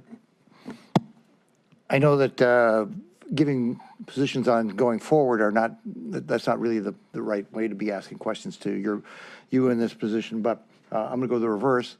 2 actions that were taken that have come under scrutiny, and you actually even heard comment from during the open forum piece. We combined all the jails in this county under a single body And I think this body up here was shocked that the predecessor never put pencil and paper and crunched a single number, not a single spreadsheet. And I think you have a financial and some accounting background and some numbers from going to school. What, if anything, did you look at or see that you should have been asking questions from the city of Cleveland? Hey, we're going to roll all these departments all under bringing everybody into the county jail, and we are crunching some numbers and just looked like a back of an envelope. It doesn't because there was nothing done that this body could ever go back and ask the county executive or the previous sheriffs, show us what was done, because now we are actually at a crossroads where we are looking at a new jail. These same questions should be asked that should have been asked, 4 or 5 years ago when we merged all these together. Any comments about that? Through the chair of the councilman, yeah, that was sometimes difficult to reverse engineer something like that. But I think that if we're considering moving a correctional facility or building or whatever we're doing, obviously the throughput, kind of the work throughput there, how many bodies are coming in, what is the rate, how long are they here, how many days in custody, what are the different levels of custody. If I have 1,000 inmates, are 950 of them high priority inmates that I have to have different classification for? Medical facilities, a million things, million metrics that should be considered, and don't know if they were, sir. Maybe they were all scrunched in the back of that envelope, so I don't know. But that's my answer to your question. What I would have looked at if I was looking at that project 5 years ago would have been crunching those kinds of numbers. This body asked and asked and asked, show us what you made your decisions on, and we never got shown one piece of paper for doing that in that respect. So that's question one. And I did not know whether you played a role when you were over the city of Cleveland, because you were obviously going to be impacted by that because it was going to impact as we brought all that together. The second one is you indicated during, and I appreciate having the chance to talk with you, that you had some senior roles over in the city of Cleveland in your responsibility, but you were not necessarily overjoyed with the way it was handled far as the protest, and then ultimately it turned into a riot that burned out Heinens and stuff like that. Give us where you were, what you did, and decisions that you were a party to in that whole thing. Through the chair to the councilman, I'm not sure if the after action on that is actually a public document at this point, but there's an after action on it. But my role, I was as the Deputy Chief of Special Operations, I was over a few of the units that were directly responding to that. When the event took place on Saturday, I was in the Emergency Operations Center with the mayor and the chief and many others, and we saw the activity unfold. That was a difficult week in our country, and looking at the landscape, you saw what was happening in other cities, and I know that the Fusion Center did put out an intelligence document, and that document did kind of have some information in it, which probably could have been very useful at the time. And I'm just not sure if the timing of the document, when it was sent, and who took action with what. The city of Cleveland were prepared for what we thought was going to be a normal a demonstration, which took place that morning, and that was staffed according to that. Any additional staffing or intel relative to the planning of the staffing of that demonstration, I was not a part of, so I can't speak to that. But as far as the response, of course, it's retroactively. The event is now taking off, and then we were brought in to coordinate with our partners, meaning the West Shore Enforcement Bureau on the west side, the Southeast Enforcement Bureau, southwest side, to come assist us. I was instrumental in that. But at that point, things were really progressing kind of rapidly. But I was not part of the planning process for the initial demonstration. That was a planned event. And what were the 3 departments you were in charge of? The 3 areas? I was in charge of the Bureau of Homeland Services, which is encompasses and is housed at the Emergency Operations Center. I was in charge of Bureau of Special Services, which is a SWAT, narcotics, gang unit, and task forces, and in charge of Bureau of Special Investigations, which is all the centralized investigative units in the city. And they were not part of the pre-planning. Thank you. Councilwoman? Yes. Through the president to Mr. Patel, I have a lot of concerns regarding the current issues in the jail. Primary focus is the health and well-being of the inmates as well as the employees of the county jail.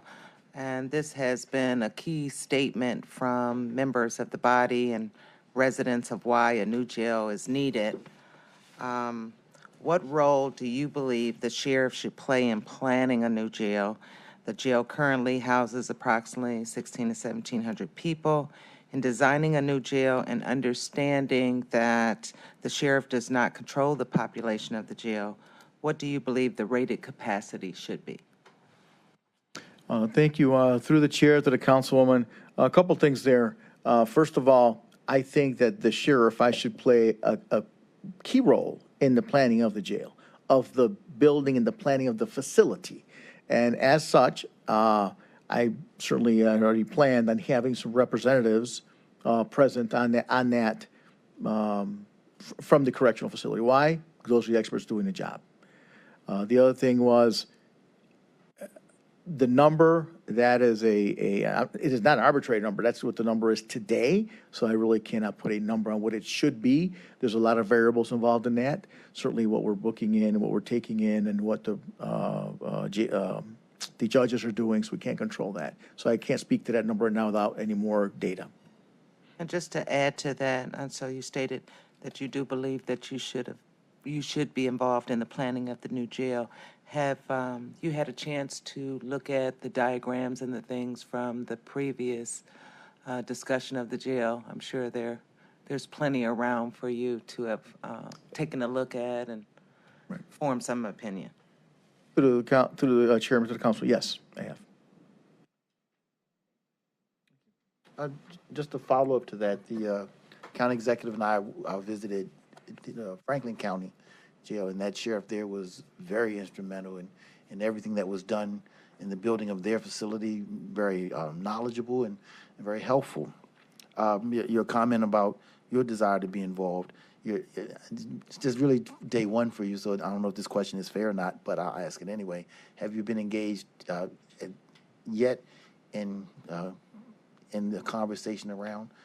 Thank you, Mr. Chairman. Actually, I have not, but I'm smiling because I've heard about 100 times already that that's something that the Columbus model is so good. So I actually going to plan a trip down there and see how they're doing things, what their layout is, and so I can buy into that also. Okay. Thank you. Councilwoman. Deputy Chief, Reed, Bova, Pinckney, Smith, Schilling, Griner, Violin, Hammond, Griner, and Patel. And I think I read somewhere, probably Google, that the number 10 symbolizes the completion of a cycle. New beginnings, leadership, and undoubtedly innovation. And your resume is impressive. I have no doubt that you can do this job. We look forward to working with you. Congratulations.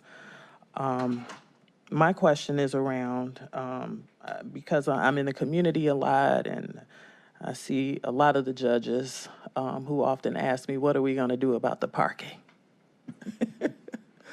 And that's probably not the most complex thing you can innovate, but do you have any thoughts around the parking situation for everybody involved, our staff, as well as the judges, and also about their security? I think we just received a letter a couple of weeks ago about some concerns that the judges had around their security in county facilities. Can you talk a little bit about that?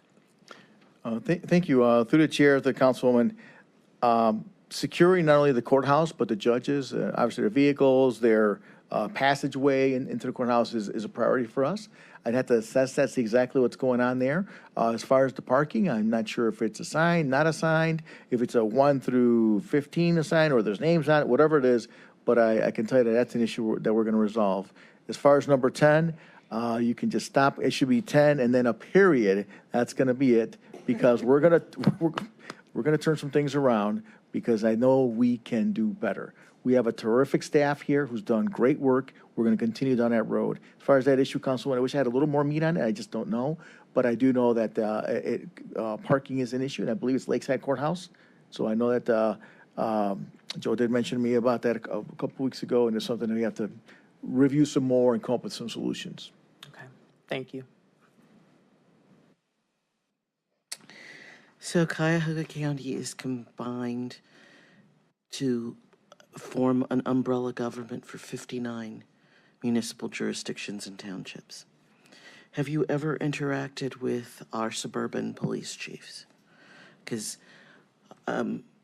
keeping in context the theme of service and the fact that it takes a collaborative activity in order to do all the things that need to be done here, and that the county jail in itself takes prisoners from from multiple jurisdictions. What are your ideas about interacting with the 50-plus police chiefs? Okay. Thank you, Councilwoman. Through the chair to the Councilwoman, yes, I have interacted with many of the police chiefs in Cuyahoga County on numerous occasions, just part of my duties. Some have been a phone call in the middle of the night, we need a helicopter because something's going on, missing kid, whatever, done that.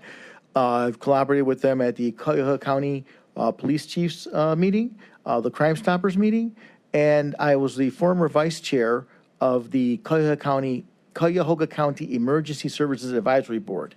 In that role, I absolutely collaborated with many of the police chiefs and fire chiefs throughout the county. So partnership and collaboration is my middle name. That is something that I've done for a career. I could not have done my homeland security work that I did without that, or some of the investigative work that we do. As we know, crime doesn't stop at the borders. So yes, ma'am. Thank you, Mr. President. I yield. Yes, to District 11. Thank you. Do you agree that it's by taking 2 officers off the street to transport a detainee to jail, that it's important to public safety in that community to reduce that time period? For example, if it only takes 10 minutes to get there versus 20 versus 30. In your opinion, isn't it better that those 2 officers are limited to the time in which it's going to take to transport a detainee? Thank you. Through the chair to the Councilwoman, I think it's kind of a no-brainer, yes, that any time reduced, hence what I mentioned earlier about the diversion center. If you can use the diversion center, you're in and out in 10 minutes. If you're going to go to county jail, it might be a little longer just because the process is longer. So just as an example, yes, anytime we can reduce the time, that will be beneficial. Critical at points, right? With the shortage of police officers now, to get 2 off the street, I think it's critical. Do you agree? Through the chair to the Councilwoman, it could be critical. It could be critical. Could be critical. Thank you. With regard to, you talked about diversion and how you would, I forgot which colleague of mine asked the question, increase the use of the diversion center. You talked about marketing. But I just want to go back a little bit about the Bail Reform Task Force in 2018. And are you familiar with that? Not much. This was a convening of stakeholders in the Criminal Justice Center. I was a stakeholder. I was the county council's rep on that reform task force, and we spent a year going through all different facets of criminal justice reform and what we could do to reduce pretrial detention. Coming out of that task force was, of course, bail reform and how the judges would be able to assess safety.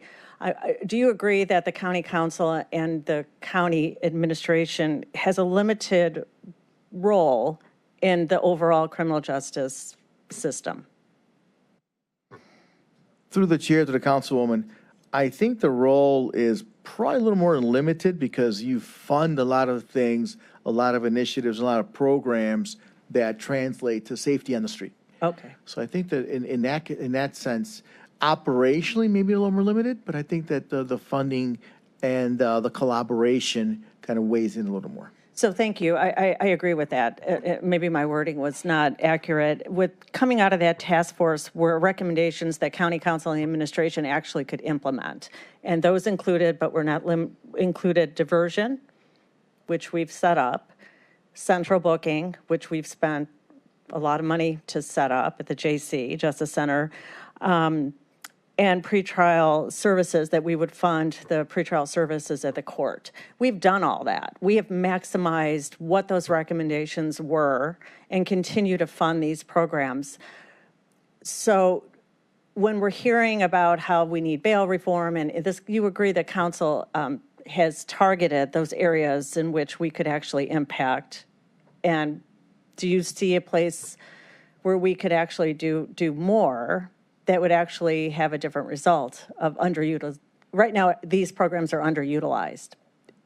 Through the chair to the councilwoman, yes, they're underutilized, and I do see council possibly doing more. We should take another look at that. But the ones that we have in place, which you have already funded, you funded them and they're off and running. Not sure who's driving the bus, but I think that if those were, again, I used the word marketing, marketed a little differently throughout the entire county, I think that we could get more buy-in and we could get more mileage out of them, and then we would reduce those numbers. Okay, and I'm not gonna, we have a different meeting to go to in a minute at the same location, but we've marketed very well. I mean, each officer in this room, Cleveland, Euclid, Richmond Heights, have all been, they've toured the facility, the diversion center, but they're not using it. And they understand how it operates, they understand the value it might present. But what I'm told is when they're picking up a detainee, that detainee has a choice whether they want to go there or not, or go to the hospital or the street. What marketing actually is going to impact that outcome? I mean, when I hear marketing, they already know. They're all in the loop, all 59 communities. And I'm going to challenge you for that. Maybe you don't have an answer now, but that's a generic answer. And they do know what it means, but they're choosing not to. And what would you do differently if we can? And I understand if we can't do more, because we really have gone above board through the past administration, this administration, to really make sure that we can reduce the jail population in that temporary space. Thank you. Through the chair to Councilwoman, with all due respect, I know that marketing, they're all aware. The chief is aware. Maybe the assistant chief's aware. Who knows if a captain's aware. I don't think that diversion center has been introduced into the lexicon of every patrol officer and patrol sergeant in Cuyahoga County. And if it has, I don't know if it's been introduced with a directive from their chief. You must use it, if at all possible. And there is a allowance, obviously, for the individual, but we have to make sure they're aware instead of just a set response. So I would just posit that we should relook at that. That's all. Okay. That's fair. We'll follow up. Thank you. I'm just going to say this. Then, in your response to many questions, there are many times we get a lot of fluff. That's fair to say, a lot of fluff. You have given us succinct answers because they've been substantive, and I appreciate that. I'll say this to follow up on Councilwoman Simon's comments. We declared racism a public health crisis here at this county. And it is a public health crisis. Mass incarceration is an aspect of that public health crisis. And we've operated across this county, across this country, with a tough on crime mindset ever since I was a child. Tough on crime, and it has not benefited this community. We know what 50 years of tough on crime looks like, and I'm just talking about my lifetime. So to come up with more creative and ingenious ways of addressing this, and more honest and transparent ways, I think, are needed. We can only take care of who is brought to this jail in a humane way. We have custody. We don't decide who comes in and who comes and goes in our county jail. But we have made every effort we can, and as Councilwoman Simon mentioned, that the bail, cash bail reform that we moved monies for, $250,000 to pay people's bail, pay the bail of individuals. And what I've learned recently, and here's where my question is to you, if I'm correct, about 22% of people who are being held pre-trial, but ultimately get released without any trial. So they've spent days, weeks, hours, months, however long they're there, and then no charges are brought against them. Those are individuals I could imagine being targeted right away with dollars. So that means a conversation and a partnership between yourself and this body and our executive around what we can do, which isn't direct, because this is the judges who are responsible for making these decisions, who's in and who's not. But tangentially, we can do what we can. And this is one way of simply paying the bail, getting our money back, and letting that money revolve when people do come to their trial, and they are coming. So we're not losing our money. We're actually, people are showing up. So I think that is one strong way that this body, who does not have direct responsibility for this, can play a part in trying to bring this jail population down. So that is something I'd like to know if you certainly be looking to work with us on. Absolutely, sir. Yes, makes sense. All right. Well, we've had quite a few rounds of questions. So at this time, I'm going to entertain a motion, again, to go out full 3 readings, to go to full council for a second reading today. So moved, Sweeney? Second, Stevens. Properly moved by Councilman Sweeney, seconded by Council Vice President Cheryl Stevens. Mr. President, Councilman Miller. discussion.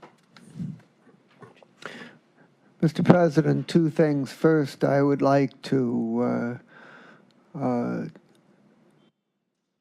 thank Deputy Chief Patel for sticking to your guns about the marketing.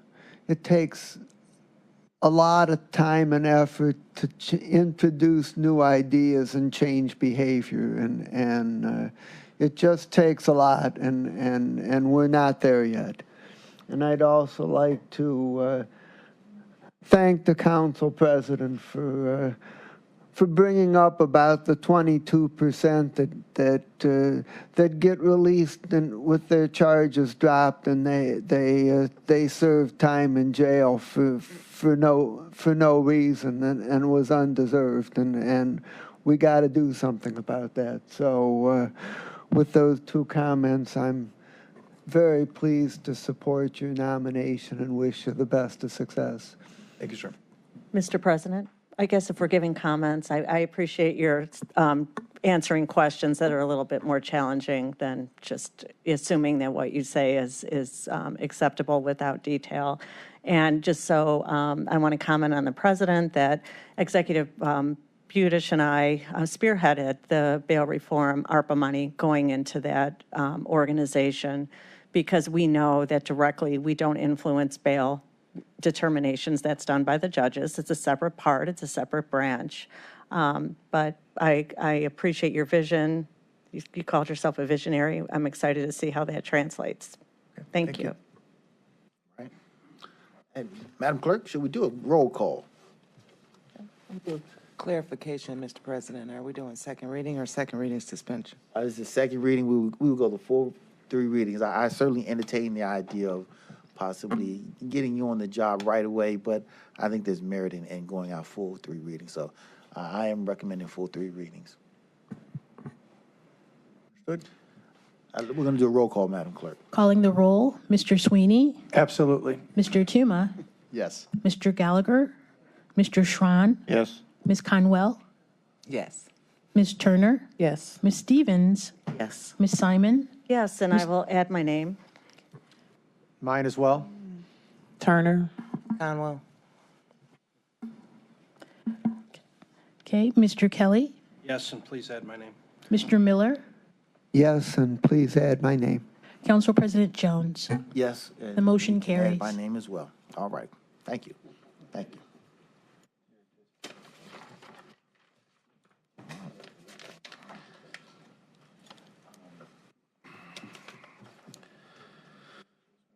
Hey, Madam Clerk, if you would like to read the following items consecutively into the record. Resolution 2023-0182, authorizing a real estate purchase agreement with Craig Realty Group, Cleveland, LLC, or its designee in the amount not to exceed $38,703,000 for the purchase of all or a portion of certain parcels of real property in Garfield Heights, Ohio, with access to Granger Road totaling approximately 72.1 acres, now known as permanent parcel numbers 542-14-002 and 004, 542-15-002, and 542-2022-022. Ordinance number 023-0012, amending and codifying Board of County Commissioners Resolution number 2007-073101, dated July 26, 2007, and enacting new Chapter 727, Section 727.01 of the Cuyahoga County Code to change the period of time during which the county sales tax shall be levied at the aggregate rate of 1 1/4%. Ordinance number 2023-0013, amending and codifying Board of County Commissioners Resolution number 2007-073102, dated July 26, 2007, and enacting new Chapter 727, Section 727.02 of the Cuyahoga County Code to change the period of time during which the county use tax shall be levied at the aggregate rate of 1 1/4%. All right, Madam Clerk, we have a proposed substitute. Is that correct? Yes, we have 3 proposed substitutes, and at this time, we would like the Law Director, Rick Maniloff, to address the items consecutively. All right, the floor is yours. Thank you, Mr. President. The changes that made to the 3 resolutions, I guess I would categorize as follows. Some of the changes were recommended by council's advisors and approved by the sponsors. For instance, specifying certain permanent parcel numbers are proposed to be purchased in total, and 1 permanent parcel number is proposed to be purchased in part. That was a change recommended by council's advisors and approved by the sponsors. And certain other changes were technical in nature, and other changes made didn't alter the intent of any of the 3 resolutions. And I've been in communication with special counsel to council with respect to the substitute items. I'm happy to specify all of the changes that were made, but those would be the general categories. All right. Well, at this time, I'm going to make a motion to accept the proposed substitutes for Resolution 182, 112, and 13. Who seconded? I'm sorry. It's time for discussion now? Yes, discussion. Where are the changes listed? I'm sorry. Can we continue with the motion to accept the proposed substitute? I heard Shran. Right. I made the motion. Thank Ron you. made the second. Thank you. Continue, Cheryl. And now questions? Go right ahead. Is there a list of these changes and I just missed it on my desktop? Council member, in your packet on page 1 for resolution number 0182, the proposed substitute is on page 13. For ordinance number 2023-0012, the proposed substitute is on page 21 of your packet. And for ordinance number 2023-0013, the proposed substitute is on page 27. So these were not part of what was emailed to us? Yes, they are. They're just in your packet. They were emailed yesterday? No, they were emailed last Friday. Right. Everyone did receive the changes. They are not substantive. I would say the changes are not substantive.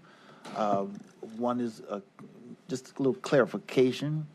I don't know if Rick, if you want to give a little more detail just on the clarification. Certainly. There was an issue as to whether certain permanent parcel numbers were going to be purchased in total or not. The way that it had been previously drafted said that the the resolution was for the purchase of all or a portion of certain parcels of real property, and then went on to describe those permanent parcel numbers. And so it was requested that that be made more specific, that we say that no, we're going to propose to purchase permanent parcel numbers 542-14004, et cetera, and a portion of permanent parcel number 542-14002. And we ran that by Mr. Jeffers, who is in attendance and who concurred that that is indeed what constitutes the 72.1 acres. So that's an example of a clarifying provision that was requested by special counsel to council. Any further questions? Mr. President? Yes, Councilman Miller. Could we get a summary of the essence of the changes that are being made to the two resolutions regarding the sales tax? As to the sales tax, yes. The summary would be there's an addition of a whereas clause, of a preamble to each of the resolutions that that establishes that prior to 2007, the Board of County Commissioners of Cuyahoga County had approved a sales tax and also a use tax at the rate of 1% for a continuing period of time, to kind of establish for the record that that's been in place, and that was prior to 2007. And so what we are doing here is not affecting that, but rather it is to clarify that what we are doing is we are proposing to extend both the sales tax and the use tax an additional 40 years beyond the 20 years that were established by the Board of County Commissioners back in 2007. And the other change relating to the use tax resolution is that the use tax statute has changed over time, and so we wanted to make it very clear that the use tax has been and is to be applied to the specific property mentioned by statute, as that may change over time. We wanted to make that clear. Another example. Okay, thank you. Any further questions or discussion? If not, all those in favor of accepting the proposed substitute, say aye. Aye. Aye. Opposed? Ayes have it. At this time, we will have presentations from the administration. Mr. President, members of council, Chris Ronayne, County Executive, I think we're going to, our team's going to begin to assemble, and you'll recognize many of them. I wanted to just take a couple minutes to give some opening remarks, but first say that I thought the exchange with our nominee for sheriff was an excellent exchange, and thank you. Just listening to your questions, they were spot on and outstanding, and appreciate it. I also want to just take a moment, I think he stepped out, but to echo what Councilman Kelly said about interim Sheriff Griner's role. He's been stellar in terms of stabilizing both the jail and the sheriff's department, and I just want to yell out beyond that glass to say thanks to him for his role in this. I also would be remiss if I didn't also mention, same vein that Councilman Polensek did, condolences and hearts out to Councilman Sweeney on the loss of your father and Councilman Gallagher on the recent loss of your mother. And I wanted to just say to you, this is a big day today, and I'm humbled to be with you guys on this matter.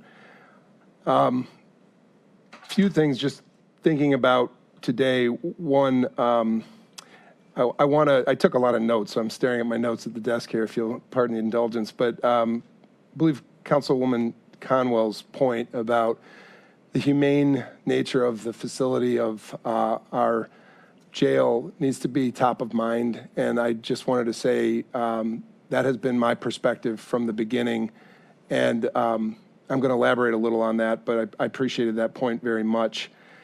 To Councilman Schron's point, and now I'm transitioning to my remarks about the jail, his mention of how things have been handled in the past, I'm going to be personal here for a minute, is part why I ran for office for county executive. In 2018, it's been documented. You can go back and read the reports. And I don't put this on this body. I put this on the administration, candidly. And I don't want to spend a whole lot of time on this, but it's important to note that many of us that were serving the community felt that the county was not serving us in a way that was partner-oriented. And my specific point in that had to do with the matter of the, quote, regionalization of the jail, but then passing those costs on to agencies like one that I ran, where we were asked within 2 weeks by the former chief of staff, Lycan, in 2018, to absorb transportation costs, night stay, and medical costs of every person that was brought down into the custody. It was unfair. I was called down here, called to the floor upstairs, along with 12 other partners. And we were asked why we didn't necessarily agree with that posture. It was because we weren't a partner to that plan. And when I was asked by the county exec how I felt about it, I just said, we are your partners in the community, and we need to be partners with you as a community. And 12 for 12, the other agencies that ran police departments that were around the table said the same thing. So I just wanted to be personal about it. I think that there has been a history of, let me just say, a need to do better, and that's why I'm here. And that's my motivation as it relates to this conversation today about the jail, justice, and matters of pertinent. I want to say a little bit about my own personal experiences. I know most of you pretty well, but you may not know everything that I bring to this conversation. Like Councilwoman Stevens, I've been in real estate for a while. Like Councilman Schron, who's dabbled in it a bit. Councilman Jones, some of you have been in it for different reasons. I've managed in the last 15 years over $9 billion of project oversight as it relates to the place I once worked, both in University Circle and the city of Cleveland. I've had 16 years of direct experience managing law enforcement with a direct report to me. But I want to say more important than those two experiences, but they are relevant to both the conversations about the sheriff's department and this jail. They are relevant. What's most important in terms of my past was what we did with kids in our community, and particularly working, as we have talked about, upstream on opportunities, opening education programs that helped kids enrich their lives after school, opening up assistantships for summer work experiences, some of whom worked here. Thank you, guys. Working on life-enriching education, experiential education opportunities that matriculated to their going to college or going into a career track. That's the upstream work we need to all be focused on as we also attend to our obligation to better care for those in our custody. But we always have to be thinking about the upstream. I said I was going to be personal, so I'll continue to be personal. I was glad to get at my door delivered from county staff by way of council 2 binders of your work last year and the year before. I respect that work, and I believe I'm building with you off of that body of work. And I thank you for doing that work. This works into the work that you've done. It's important for me to say that because I respect where you have already been. And I want to say to you, as it relates to being proximate, as I mentioned last Friday at my State of the County address, you've been proximate, every one of you, listening to every single comment, and I respect the points that were made by those visiting from our public. I decided, just like you have, to be proximate and tour the jail floor by floor. The personal part, because it's been already reported on, or at least in one channel, I'll say, my experience of first visiting the jail had a moment of an abrupt pause because a person fell in the jail that we were on tour with. When I went to assist the person who had fallen, I looked up, and the person who was there assisting the person who was part of our team was somebody that was incarcerated in the jail, was out on the floor because of the level of their crime, but they were the one who came to our assistance. And I bring that up because, as I said last Friday, I believe we work for everybody in that jail, whether they're a member of our team working the floor or whether they're in the jail cell itself. We take it seriously, and that's where I go to the issues of the humanity of our work. To continue, I studied through our consultant team, some of whom are here, DLR, PMC, HOK, K2M, CBRE, Bob France. All the persons you've talked to over the last couple of years, I made a point to meet with and study their work. Jeff Applebaum was here too. I also looked at the site, and I take this part of this conversation, I just want to say, very seriously, because I know it was a moment of major contention last year. I know there's still some angst, understandably so, at what my position was last year. But it didn't come out of the blue and not without being proximate. It wasn't a political point to just make. After attending, being the only one of the two candidates running for the office at the time who attended the public meetings on the jail site, I drove to it. I spent time there. I drove to it the next day. I had an observation about the site, and I offered it to you, respectfully. And then came the turn of the year, and I became your county executive. I studied through all the notes you gave me, and I appreciate all the work you've done, the site list that you looked at. More than half of you accepted my invitation to visit a site in Garfield. I appreciate that. And the other half of you, I think, were pretty well familiar with it already, so you didn't come out with me, but I don't hold that against you. I appreciate your knowledge of the site we're about to talk about. I accepted your invitation, Council President, and traveled with some other members of council and our administration to the Columbus Franklin County facility. We met Chief Stobart, who oversaw the project. And I say this with great respect of those who manage our current facility and do the best they can to manage a dated facility. But it was night and day. The differences in a facility built for more modern needs with mental health, with medical needs, with communication opportunities, more of a campus. I saw the future. I saw an opportunity, and that's why I'm here today proposing this, to turn the corner with you. I saw the opportunity to build a campus where we could provide more services on campus for those who need the services and their families. And after meeting with every consultant and reading all your documents and visiting the Franklin County site, I saw that the Garfield site was most fitting for our needs. And I say this as a Cleveland resident who spent time as chief of staff at the city administration and understand the value of payroll tax. But the highest purpose here, including for our Cleveland residents, and I appreciate Councilman Polensek being here and Councilman Griffin and the mayor and members of council of Garfield and the Euclid Police Department, the highest reason for our being here today is the health and well-being of those in our custody. So I present to you, and I think we can roll to the first slide, a blueprint proposed for our future as it relates to, yes, the corrections facility, but yes, also the County Central Services campus in Garfield Heights. As I do that, if you can go to the first slide, Mike. I guess I'll just say, as this is coming up, we have a layout that's going to be shown in plan, and here it is. And one of you asked for boards, so we've got boards to show you. It's a layout that lays out over 71 acres. I'm just going to comment now on the site and then leave it to our consultant team with one brief comment about financing. As the bullet points state, this site at the expanse of 71 acres allows for a low-rise construction.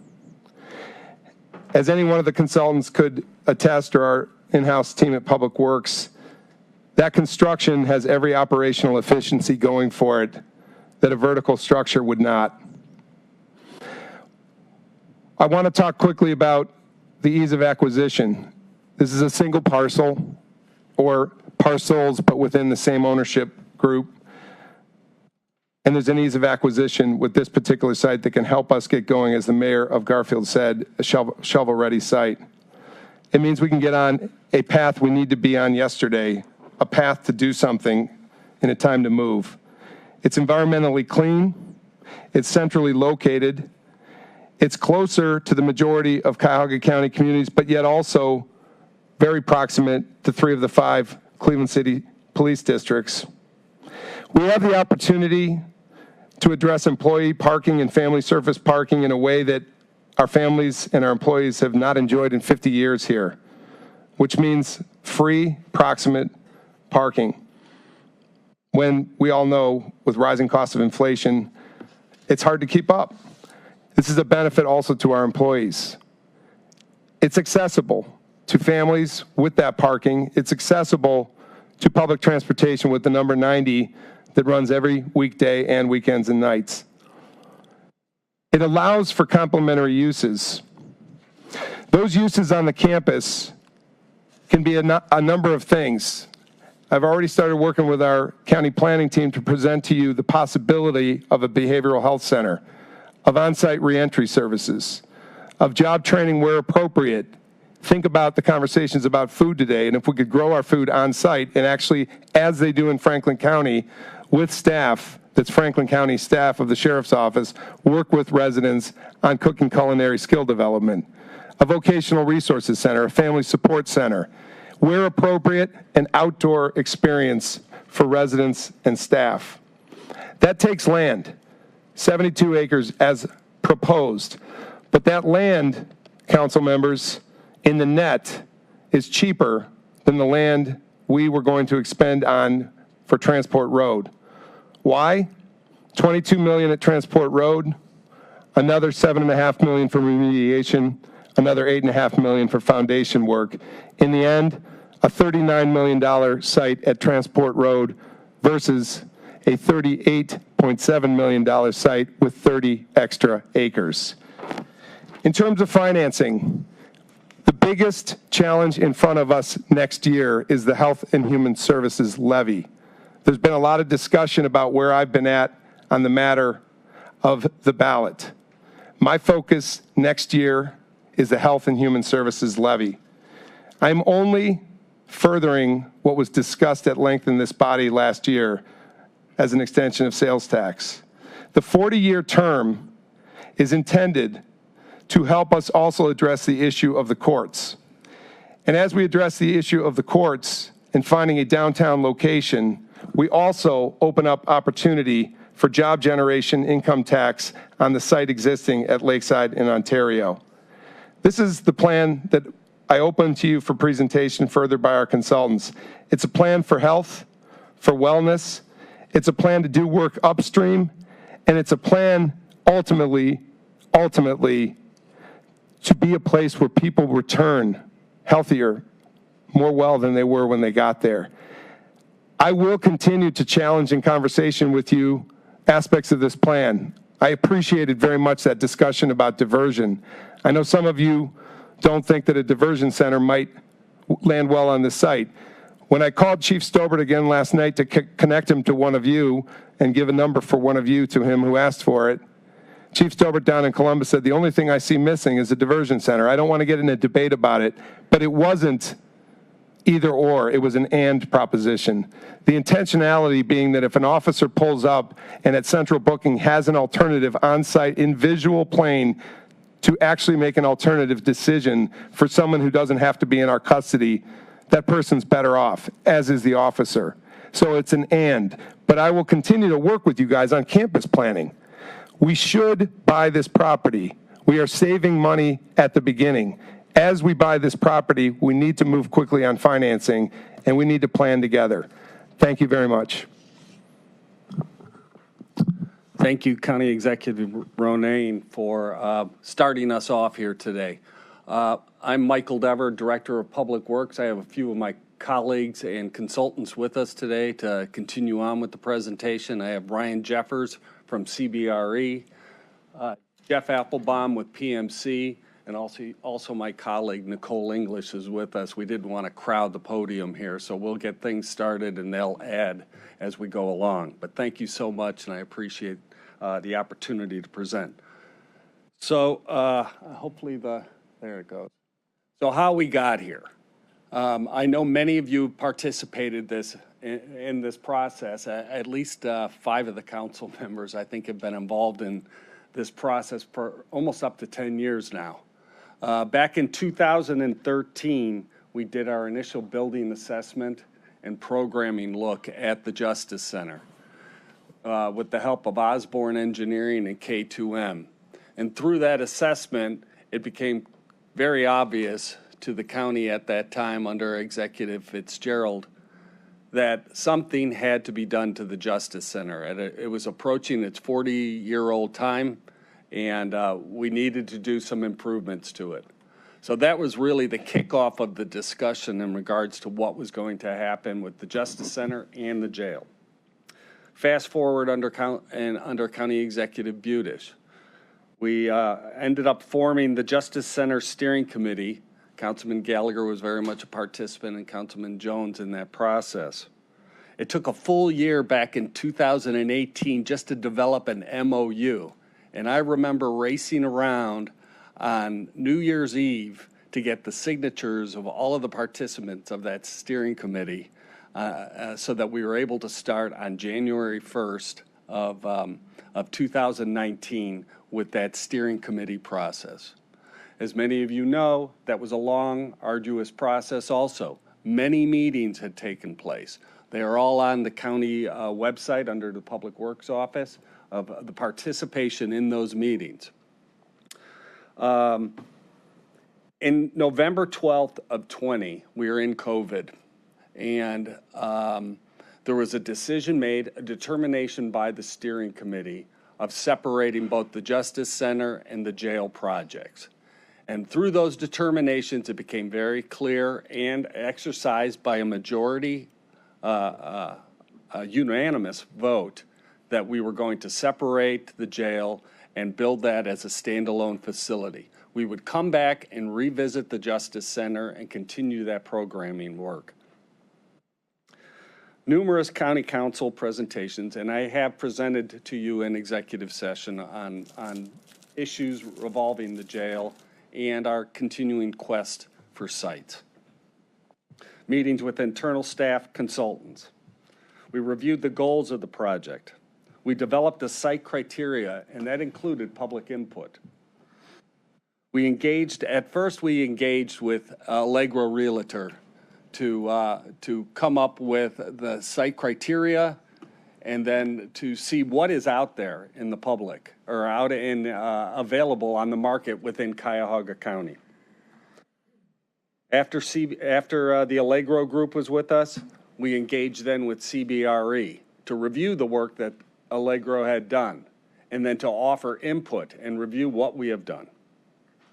With the help of Ryan Jeffers, who's been working with us now on this since 2000 and mid-20, I think we've exhausted all of the possibilities. We've come down to, and I'll go to the next slide briefly here.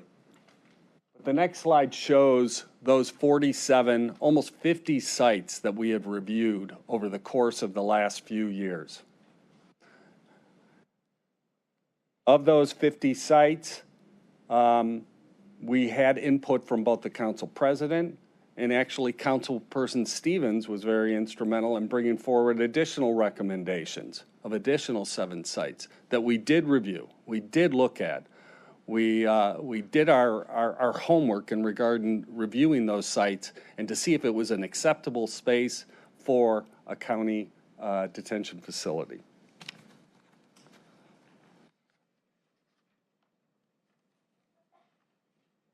So we ended up narrowing this process down onto 2 finalists.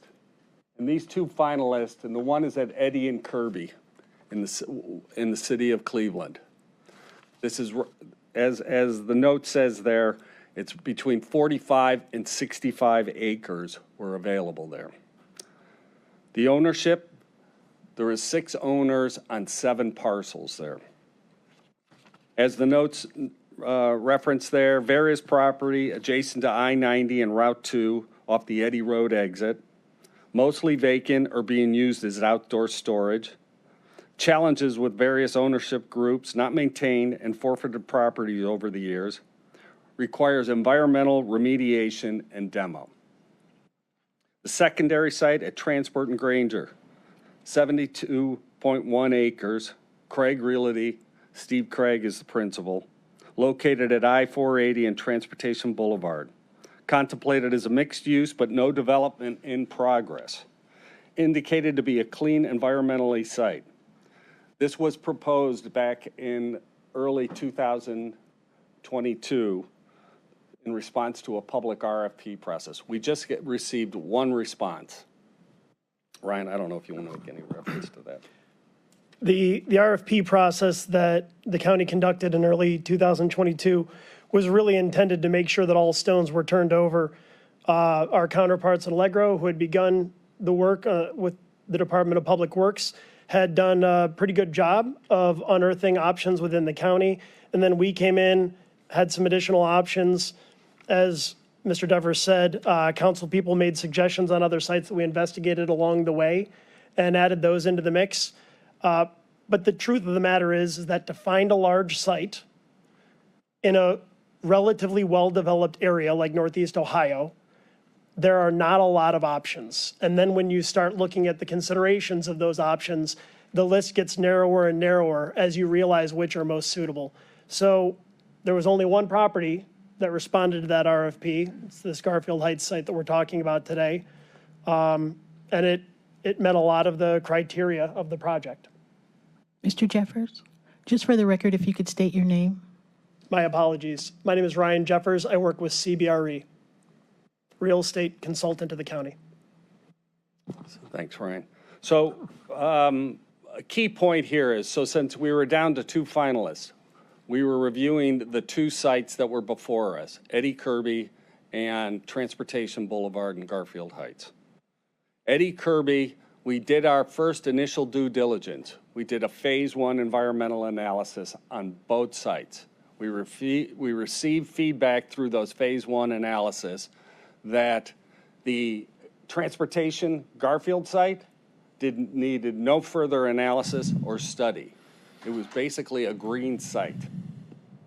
Site over at Eddy and Kirby ended up revealing that there were substantial legacy uses on that property with those 7 different property owners that showed that there were some environmental concerns there. Those concerns identified 56 specific areas of interest that needed further exploration. And as I went through and looked at those areas of interest, it was old industrial making facilities. There was a tool and die shop there. There was some steel wire roll fabrication. There was other things that use in industry in making products. So many oil pits, gas pits, things of that nature that needed further exploration. So the challenges with the Eddy Kirby site were environmental. As this council knows, we are going through a phase 2 analysis on part of Eddy Kirby as we speak right now. That is, we are trying to identify the issues so that we can hand off to the city of Cleveland the true challenges of that site and what it would take to clean it up. Mr. President, I just have a question about handing something off to Cleveland. I'm sorry, if I'm out of order, I can reserve that question for answer. What do you mean we're handing off these things to Cleveland? The point I'm trying to This make is information. we are doing an investigation of the site to see the challenges that are associated with it. It's under private ownership. One of the parcels, I believe, is in forfeiture, and the land bank has. Multiple parcels have actually been either in forfeiture, foreclosure, various states in the last year plus that we have been looking at the site.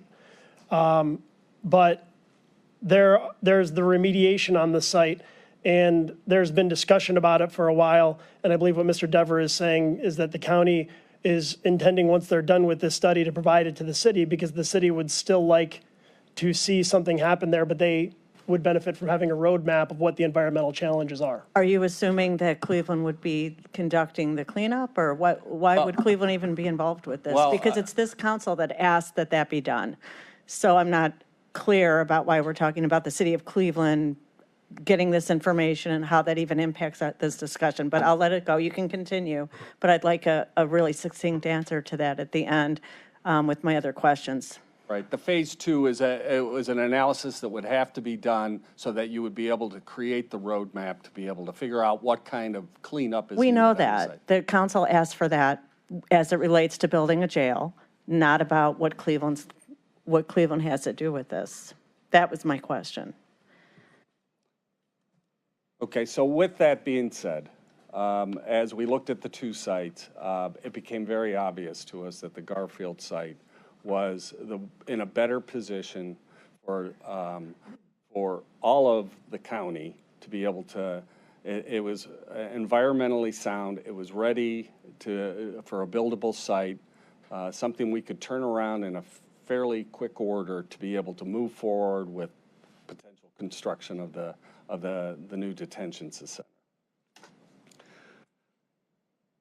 I'll go to the next slide here. At Transportation and Granger, the site overview. Northwest quadrant of I-480 and Transportation, 72 acres. The Craig Realty Group. The zoning is industrial park uses, but there is no, the zoning issue is something that needs to be discussed because there is no area within Cuyahoga County that is zoned for corrections or detention. That would have to be changed one way or the other, whatever site we were to select.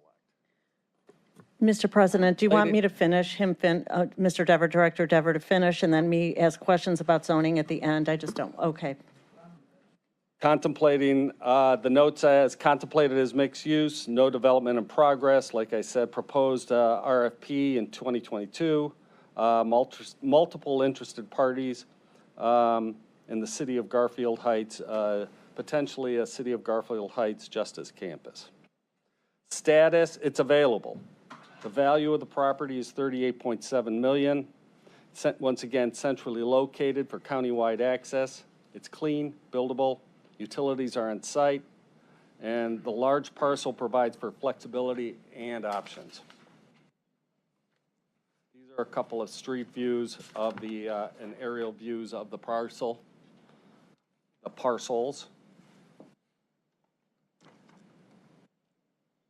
And then this is as County Executive Ronayne had presented. This is the development and massing model for the site.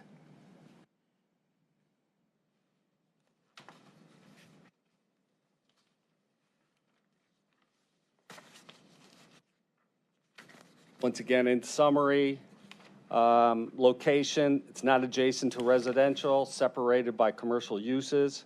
72 acres, single ownership, status, it's available, zoning, industrial park uses, highway access, I-480 and transportation, public transit, the bus route. Bus route 90 travels right past the site. It's every half hour it goes by the site, and it originates close to the Stephanie Tubbs Jones Transit Center downtown. It comes through every half hour. We do have an upcoming meeting with the RTA to continue enhance services to that location. Environmentally, phase 1 study indicating it's a clean site. Assessment, demo, remediation, scheduling impacts, it's not applicable. And the land value is once again at $38 million. So with that being said, I was going to, Mike Chambers was just going to come up and get started in regards to first going through the financing. It's just a few slides, and then we're prepared to answer questions. Mr. President, I have questions on this part Take a moment. before we get to financing. While it's still fresh on everyone's mind. Exactly. Let's ask you a few questions. So I have a few questions. On Councilwoman the Simon, slide she's ready to regarding go. zoning. What? I'm sorry. Please continue on. Please, no. Okay, no no, I seriousness, have please. questions on the zoning. So on, what we see on the slide is that Garfield is zoned industrial park use, you said that, that's a U11B, I believe, but on the Garfield website itself, it indicates a different type of zoning. I think it's business, it's a U4, general business zoning, and I don't understand that discrepancy between that which you've presented and that which is on the city's website. Why is there a difference? I believe that there's a difference in some of the zoning depending on the parcel that you're looking at. So there are multiple parcels that are all owned by the Craig Realty Group. There are a few that are not contemplated in our purchase and sale agreement. And I'd be happy to take a look to try to resolve it. But I know that they are not all zoned with the exact same zoning. We realized that while we were looking it over.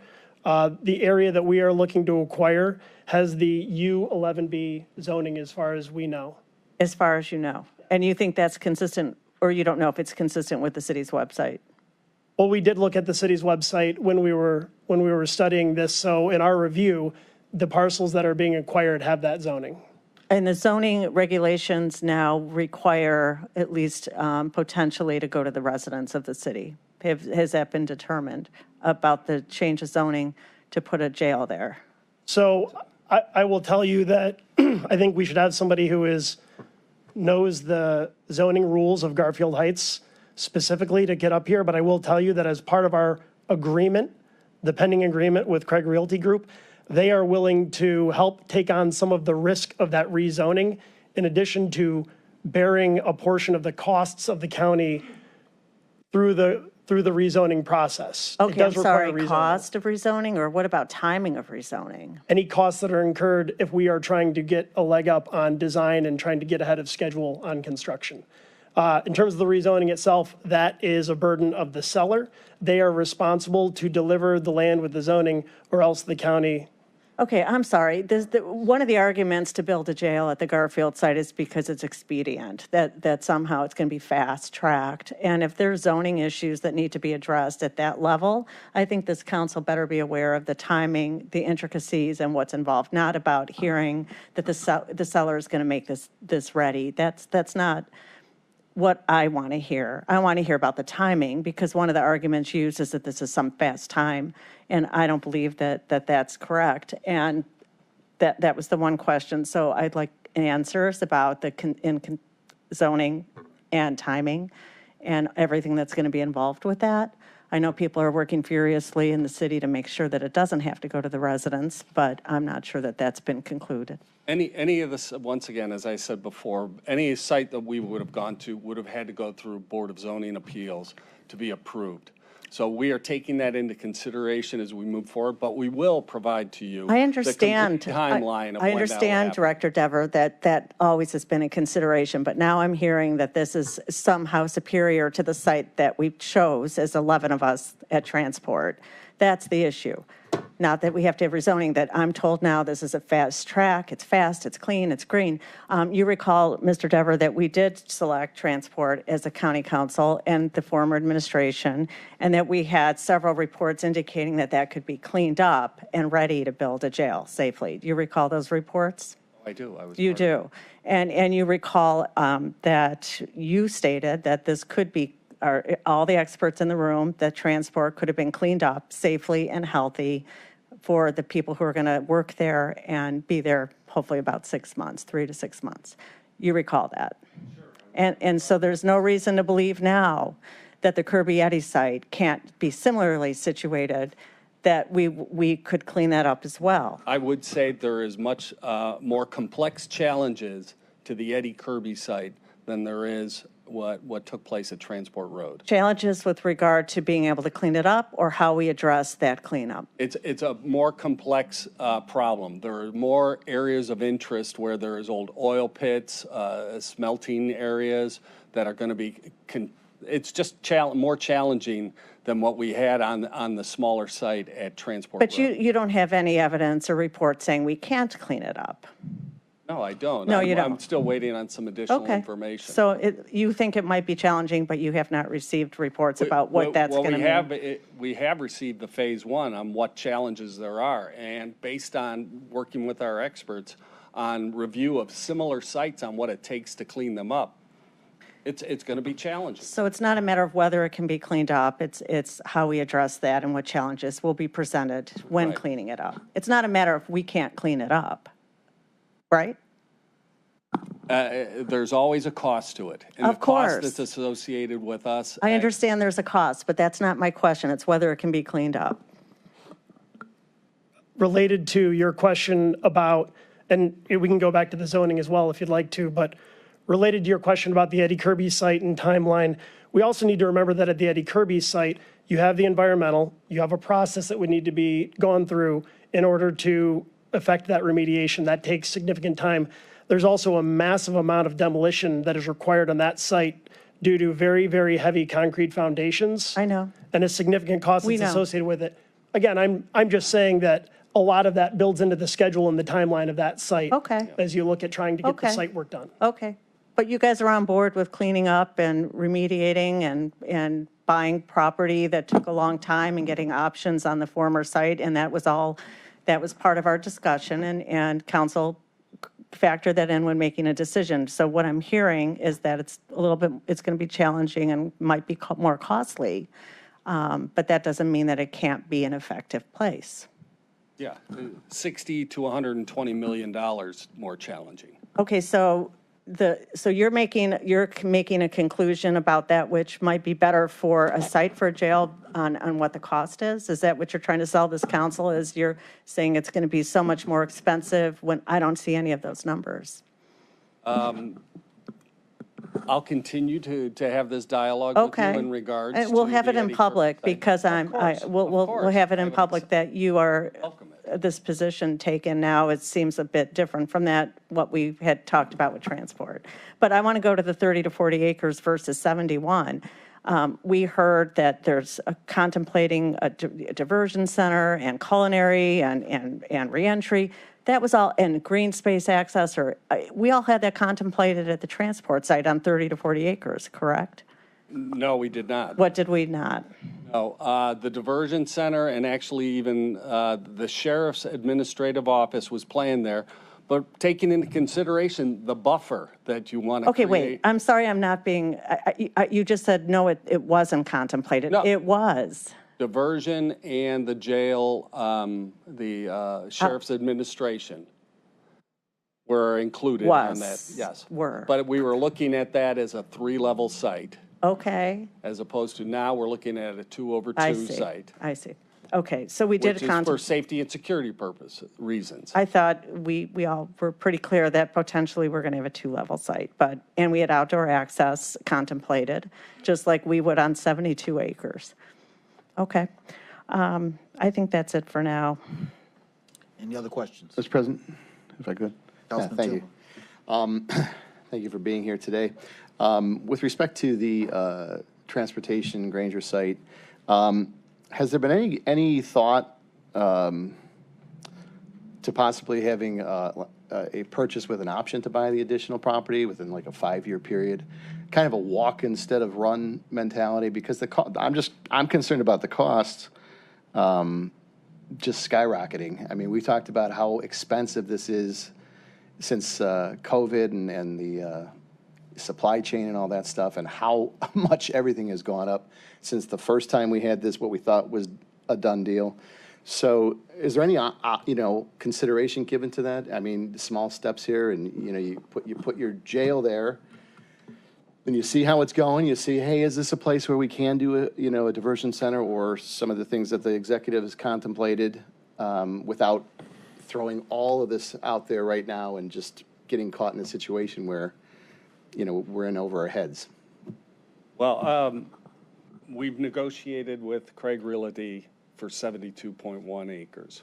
For us to go back and work through a negotiation to reduce that, we'll have to go back and do something of that nature. Right. I mean, first of all, it's possible to do that.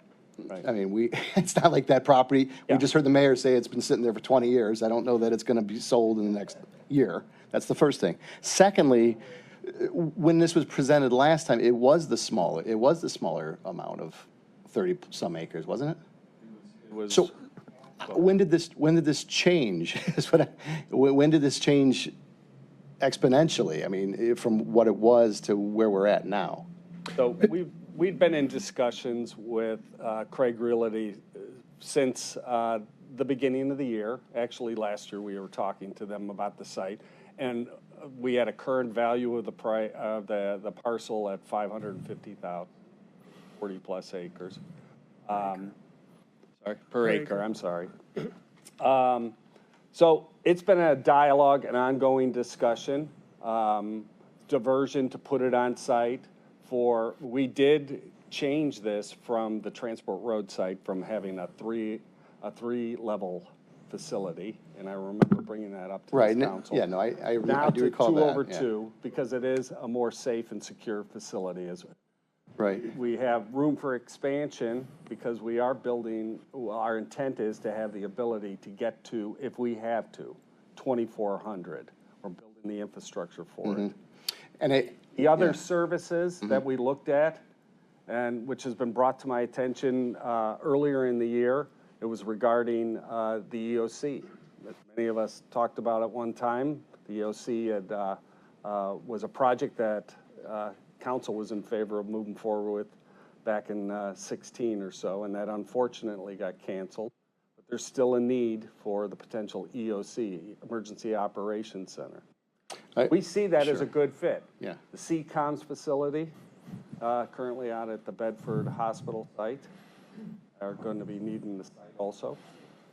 Mr. Dever, if you could speak a little louder in the microphone. Thank you.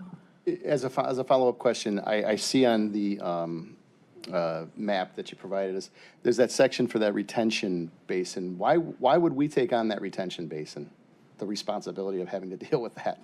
Why can't City of Garfield, if they're going to get the benefit of having all this out there, why couldn't they take that on and be responsible for it? Well, this is a private party sale.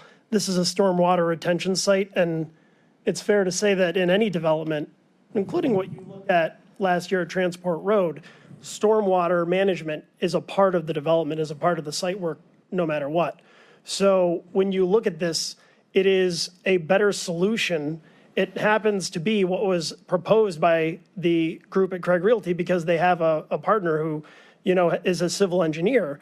It was proposed by them as a stormwater retention area, but it also is the smarter solution for something that is required for the development of the project. Okay, there needs to be that's okay. I would say, Director Dever, would you agree with that assessment? Yes, because now in turn that stormwater, it's going to have to be contained on site. With the expanded facility, we're able to, instead of building structured stormwater retention, could be under a parking lot or one of the buildings. Now we have it as an open area. So it's actually cheaper in the long run to purchase the land instead of building the structured stormwater where you'd have to maintain it. Okay, and then I do have a question also about the what I think Councilwoman Simon was asking about, potentially the zoning with these other businesses there. Are there letters of intent for particular businesses there with the city, or is there a plan? I see buildings there. Or is there a plan for that to the right if you're looking at the? You're speaking of in the diagram, we're looking at the gray buildings on the east side of 96. Right. So the one building that has an opening in the middle, that building exists today. That's an office building, single-story office building. The piece below it does not exist today. That is contemplated as potential future development that could be there in the future. So that's just a block rendering. Okay. And then the last thing, and I'll let everybody else get involved here. As far as RTA, I know regardless of what site we look at, RTA is going to have to be a much bigger partner in all of this because half-hour stops is not going to cut it, or needing multiple stops. And I'm sure they'll be looking for the business as well. So I'm not thinking that's going to be an issue for them, but they have to be more involved, and there's got to be if this ends up being a campus or whether it's the other site, they've got to be an integral partner in all of this moving forward. We agree, and we have a forthcoming meeting with them within the next 2 weeks here. Okay. Gentlemen, let me take a moment and kind of go back into your history of what you shared with us from the beginning, being one of those 5 you said that were here from 2013. But just in the last few years, there was an RFP. And when the RFP for the jail site went out, there was only one respondent, and that was Garfield, or DiGeronimo. They responded, not Garfield, but DiGeronimo. They responded on behalf of the ownership, who is Craig Realty. Because they're all, they're all owners of some way, to some degree. They're a consultant, and they have a small minority ownership in the Craig Realty Minority entity. ownership and a majority owners. Got you. But they were the only respondent. We went back, and then we created, and you've given us recommendations for this site, but we had our own recommendation of parameters. And we came up with about 46 sites. Is that a fair? And they were sites that were certainly not for sale. You know, many were not for sale. They were ones that we looked at that met our parameters, where they were the ones that this body and previous administration and Mike Dever, who led us, laid out for us, that we agreed to. Those were, again, things like centrally located, and I'm going to say the center of gravity, more so the center of the county, which made it closer to Cleveland. Not being near residents, you know, so that you didn't have to deal with any NIMBY responses from the community, and a handful of other things. These came from the bottom up, and we looked at the top 5 or so sites. And as was said earlier, there was that transport site that rose to the top, but that came from a bottom up. We did community engagement. We went into the community and we talked to the residents. As challenging as it was, our parameters held, and we had those sites. Okay, so now here we are, and we're looking at this site. The Garfield site was, or DiGeronimo Clark site. This site was like $20 million when we looked at it, maybe 30, 40 acres. We didn't have the basin. I think we were going to rent the basin, if that's a fair way to put it, let our water run off, and we were going to rent and pay the owner of the basin.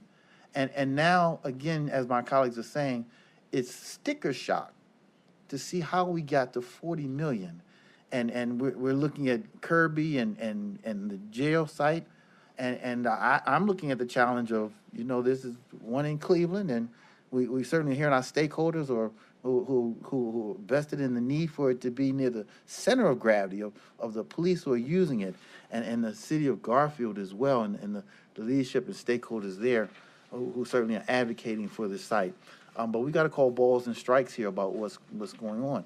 I need to understand the sticker shock of close to $40 million, and taking possession of all of it, other than the future development site, you know. We don't know what's going to be there, retailer or something, to take advantage of the flow of traffic, and who owns that. You know, I need to understand, again, that $40 million difference. Why a deal that was in place for $20 million that they RFP'd, and now the conversation around, well, now it's 70-some acres.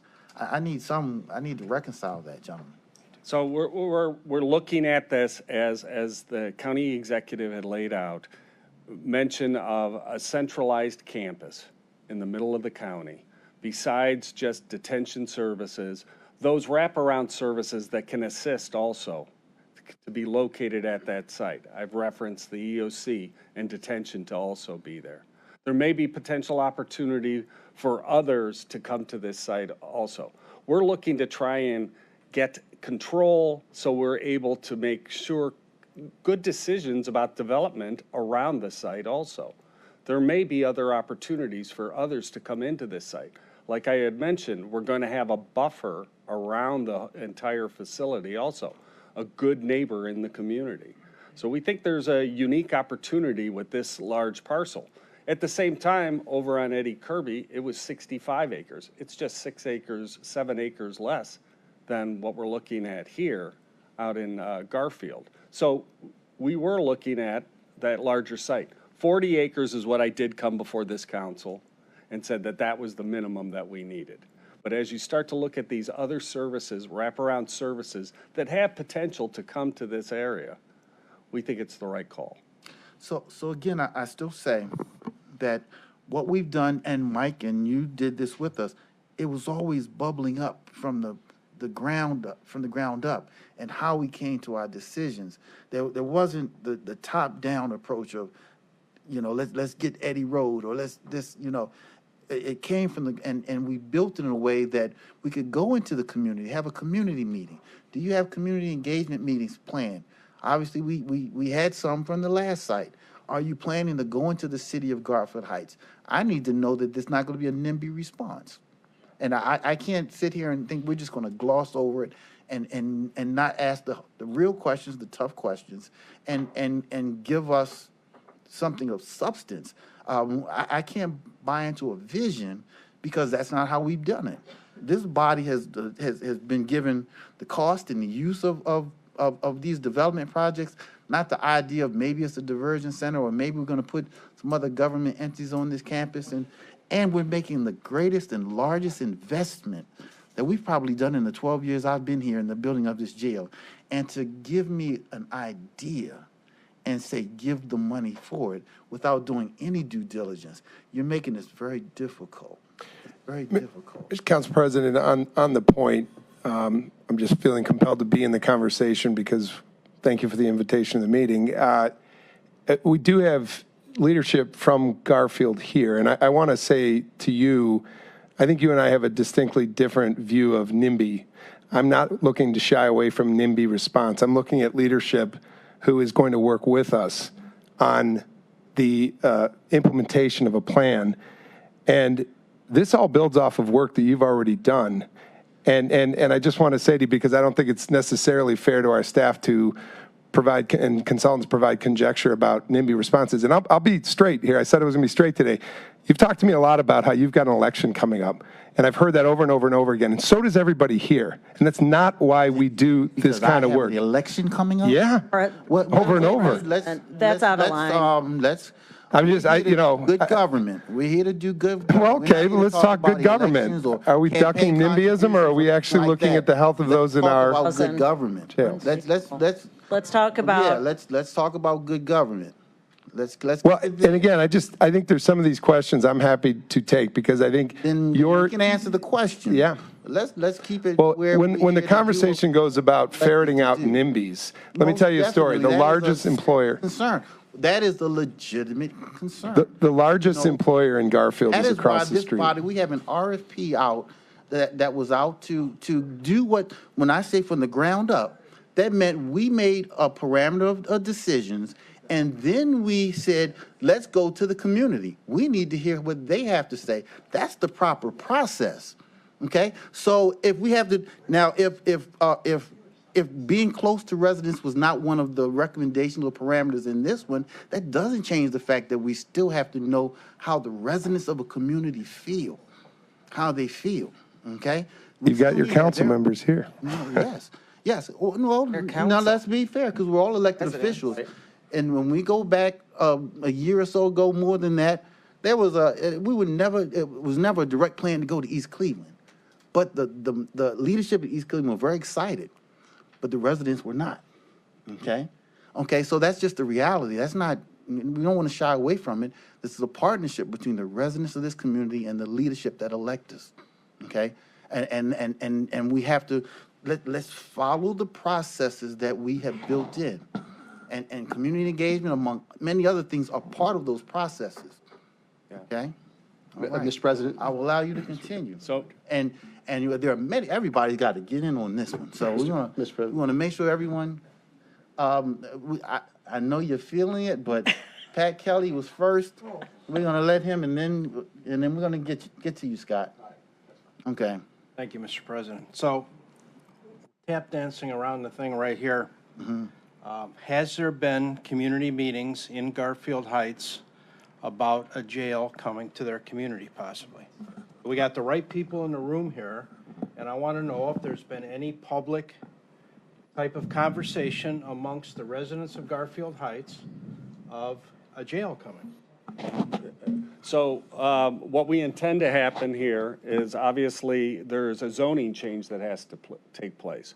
This is our introduction of, this is the proposed site we are proposing. We are involved in, this is a public meeting. We will be in Craig Realty, along with the administration, will be before the BZA in Garfield Heights. So we're looking to try and advance this forward, and we'll continue to have, we've got further public meetings here before the council also. So we're engaged in public meetings with you. So we will continue that as this dialogue goes on. So this is not, I didn't expect this to end today, but I continue the dialogue just like it did last year through the steering committee. It went on, but we did continue to engage, and that's what we intend to do. Okay. So just to follow up on that, so that was kind of a yes or no question. So No. has there been any public discussion in Garfield Heights about this, or hasn't there at this point? Well, as for a specific public meeting in Garfield Heights, no. Okay, thank you. Let's continue on, Scott. Yeah. Chris, I think the honeymoon's over. I think it's over. Mr.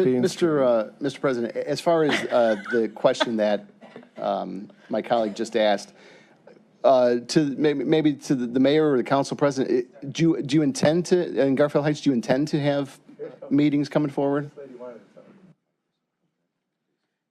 Excuse me. Hi, Stacy Collier, Councilwoman, Ward 1, Garfield Heights.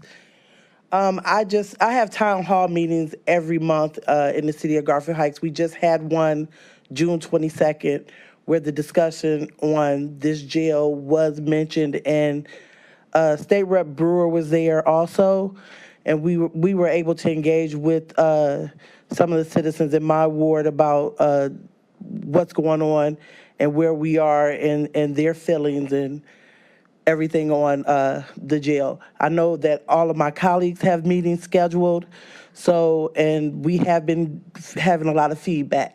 So yes, there has been discussions about the jail in Garfield with the citizens. Okay, and obviously it's going to be an ongoing dialogue, Correct. regardless of what community we go into. Correct. We're have continued discussions, which I would expect. Okay, I appreciate that. Thank you. Thank you. I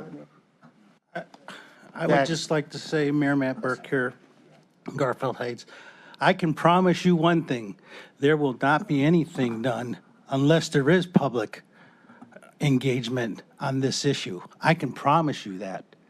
And I can tell you that my office has not received any negative on this, because I believe most people are looking at this as a countywide thing. You know, maybe this property has been vacant for 20 years, but I can tell you, after people know that this is a clean piece of land, because for a long time, for most of those 20 years, it has been labeled as one of the problem areas in Garfield Heights. Well, now it's not. The secret's out. It's clean land. And I wouldn't be surprised if somebody grabs it up. So I'm just saying, nothing will be done in Garfield Heights. County Executive Ronayne has promised me that he will have public engagement meetings to talk about this should you all vote to buy the property. But this is the safest place, just like the statistics show and the facts show. Thank you. Thank you, Mayor.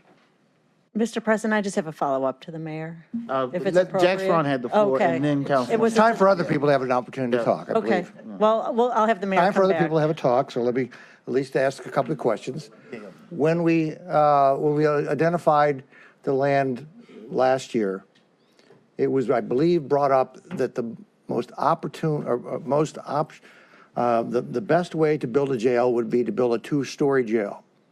Is that what Mike, That's correct. And I seeing a nod of a head. When we got to the site that we bid on, it was not going to stack up into a two-story. It ended up being stacked to a three-story. One of the advantages of having this land, at least as I understand it, is we are expanding it by the mere simple math of 3 requiring to go to 2 means that we've had to increase it by 50% of the ground, if I'm understanding the simple math. Is that roughly what would take place to go from a 3-story to a 2-story? First of all, hello, Jeff Applebaum. Nice to be back after 10 months. I'm done, no. So just historically, when we looked at transport, and it was 40 acres, it was not 40 buildable acres, by the way.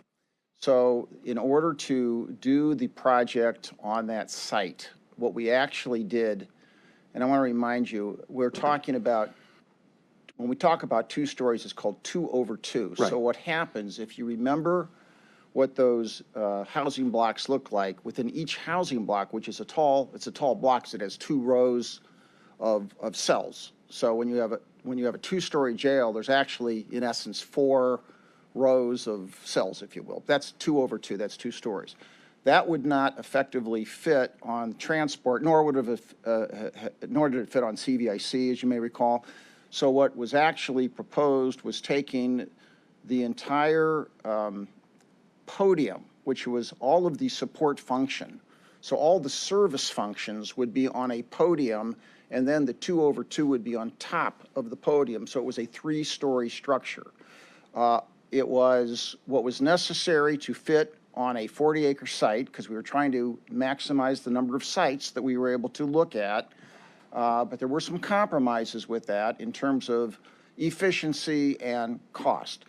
This site does, I mean, the one thing you do get with a larger site is you get back to the optimal solution, which is a 2 over 2, and then having your service areas not underneath it, but separate and designed to then support it. So how much additional acreage does it require for this solution, the optimal, versus trying to pigeonhole it into a smaller site?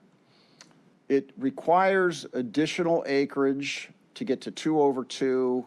For that component alone, I don't know. I'd have to get back and give you that evaluation. But roughly, I would say that of the building envelope itself, it's 50%. It's 30% more.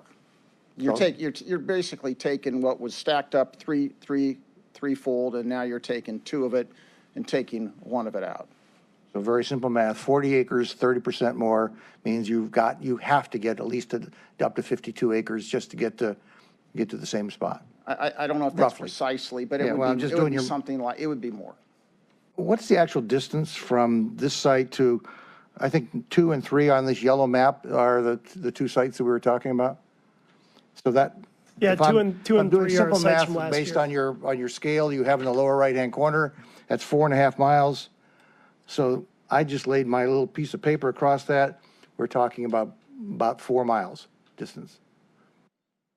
As the crow flies, that seems about right based upon that scale. I'm just using the scale that shows up in the lower right-hand corner. So that is the total distance from what a site was that we went 11-0 on to this site. And I think you also need to think about the logistics of this site right at that exit, where from one direction you're literally driving into the site off of the highway versus the logistics of the other, which took a little bit of off-highway driving to get to. And we talk about services, so I assume to operate this, you're also talking about food, all the other things that have to be done. This is an entire city servicing this function, that all those functions operate very efficiently, I believe, on 480 and 77. Yeah, yes, we're going to have that on site there. All the food service, the laundry service associated with it. So that is at the heart of transportation within this county.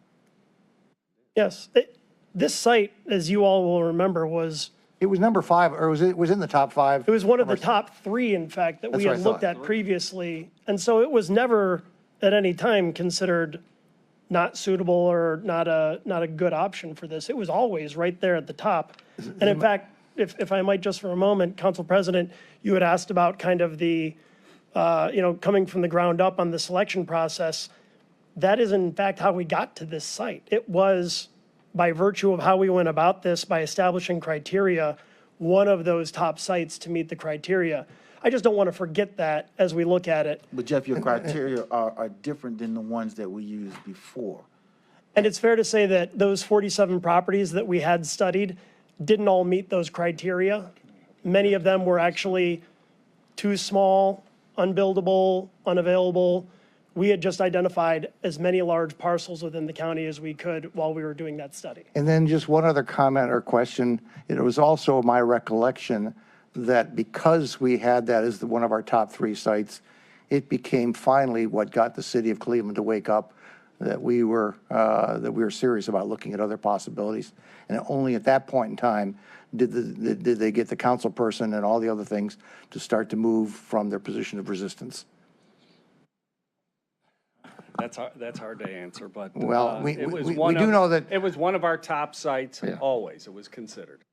So, if I may, I just want to go back because I want to make sure that historically that, quite clearly, as you know, I was a very strong advocate for the Cleveland transport site. You all remember the entire discussions. One of the things that I think, just to have an honest conversation about this, which we always strive to do, what was going on at the time was, and keep in mind, this still involved the steering committee. The steering committee in April of 22, and you remember this all came sort of to a conclusion in September, October of 22. That's when this ended, if you will. The steering committee in April of 22 indicated, and Councilman Gallagher will remember this quite well, that having a jail in Cleveland was a very strong priority. That was actually in one of the steering committee determinations, the desire for a lot of reasons that the steering committee agreed upon to have the jail in Cleveland.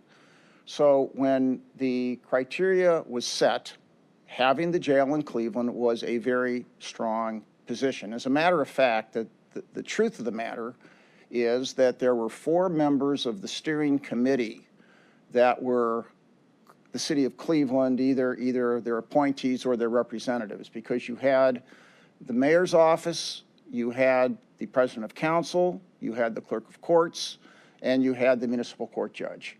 The way the steering committee operated was that any resolution that was passed had to be passed by a no worse than a 10-2 vote. You had to have 10 yes votes. If you had 3 no votes, then you couldn't move forward.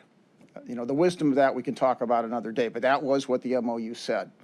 So it was very clear that as long as the steering committee had involvement with this, it was very clear that there was not going to be a jail site outside of the city of Cleveland that was ever going to be approved by the steering committee. And in fact, they indicated the very strong preference that it not be in the city of Cleveland.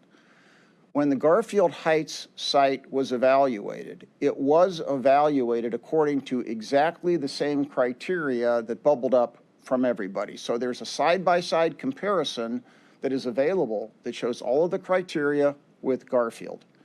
And I'm, you know, the politics of going outside of the city of Cleveland, I'm not going to comment on. That's not anything that I would comment on. You know, the decision of Cleveland versus not Cleveland. When the criteria was developed, though, Garfield was strong on. Well, you can actually look at the criteria. You can see how it was evaluated, and the reason that it was not as strong as any other, as the one reason it was not as strong as transport was because it was not in the city of Cleveland. In terms of being in the city of Cleveland, there's no question that the Transport Road site was the best site, and by the way, if it was available, still is the best site if you're going to be in the city of Cleveland. But the Garfield site, on all the other criteria, buildability, transportation road site, I'm sorry, in Garfield, it was strong on all the criteria simply because it's extremely buildable. It doesn't have the environmental issues. It doesn't have the geotechnical issues. you know, and you could talk about the location, whether it's central or not. But that's really where this was all at as of last year, if that's helpful. You made the comment about the availability. We never really thought about it, but was it available? Did they say you didn't take the deal and now it's off the table, period? It wasn't available originally. All right. For Okay. it was, you know, it's the site of an active operating business. And we were able to eventually come to terms that they were willing to transact on. It was a complicated set of business terms as well as other considerations. And I'm not talking fiscal, I'm talking about the ability of that business to continue operating and relocate. And that, it was never available when we talked to them originally. As of now, it's not an available site. Recreating that, putting that together. Stop there. You said it's not available. Tell us why it's not available. Because it continues to be an operating business. As of today, they're not marketing it for sale. We have not engaged with them to call back and to say, would you transact again? It was a complicated deal, and you're a complicated man, Mr. Jeffers, so you made it happen last time. Thank you very much, Council President. All right, but we will move on past that. I want to come back to Councilman Dale Miller. He's waited the most patient. Thank you, Mr. President, and I want to follow up on some earlier questioning and just ask whether we've had a definitive legal determination as to whether the proposed Garfield site, whether obtaining the proper zoning is within the Board of Zoning Appeals' authority, or whether there's a possibility that a ballot issue will be required. I'll look to my.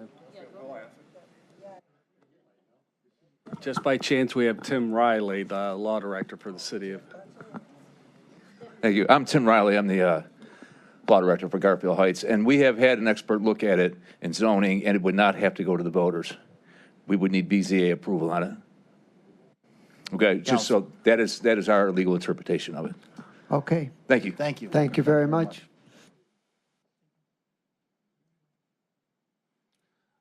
Councilwoman Vice President. So over time, one of the additional sites that was introduced to this at my personal request was Eddy and Kirby Road.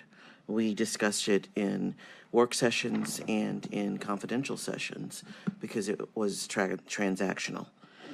Several of the parcels in this site are in foreclosure and therefore would only cost the county minimal amounts of money because we'd have to pay the sheriff, another arm of the county, the fees related to the transfer.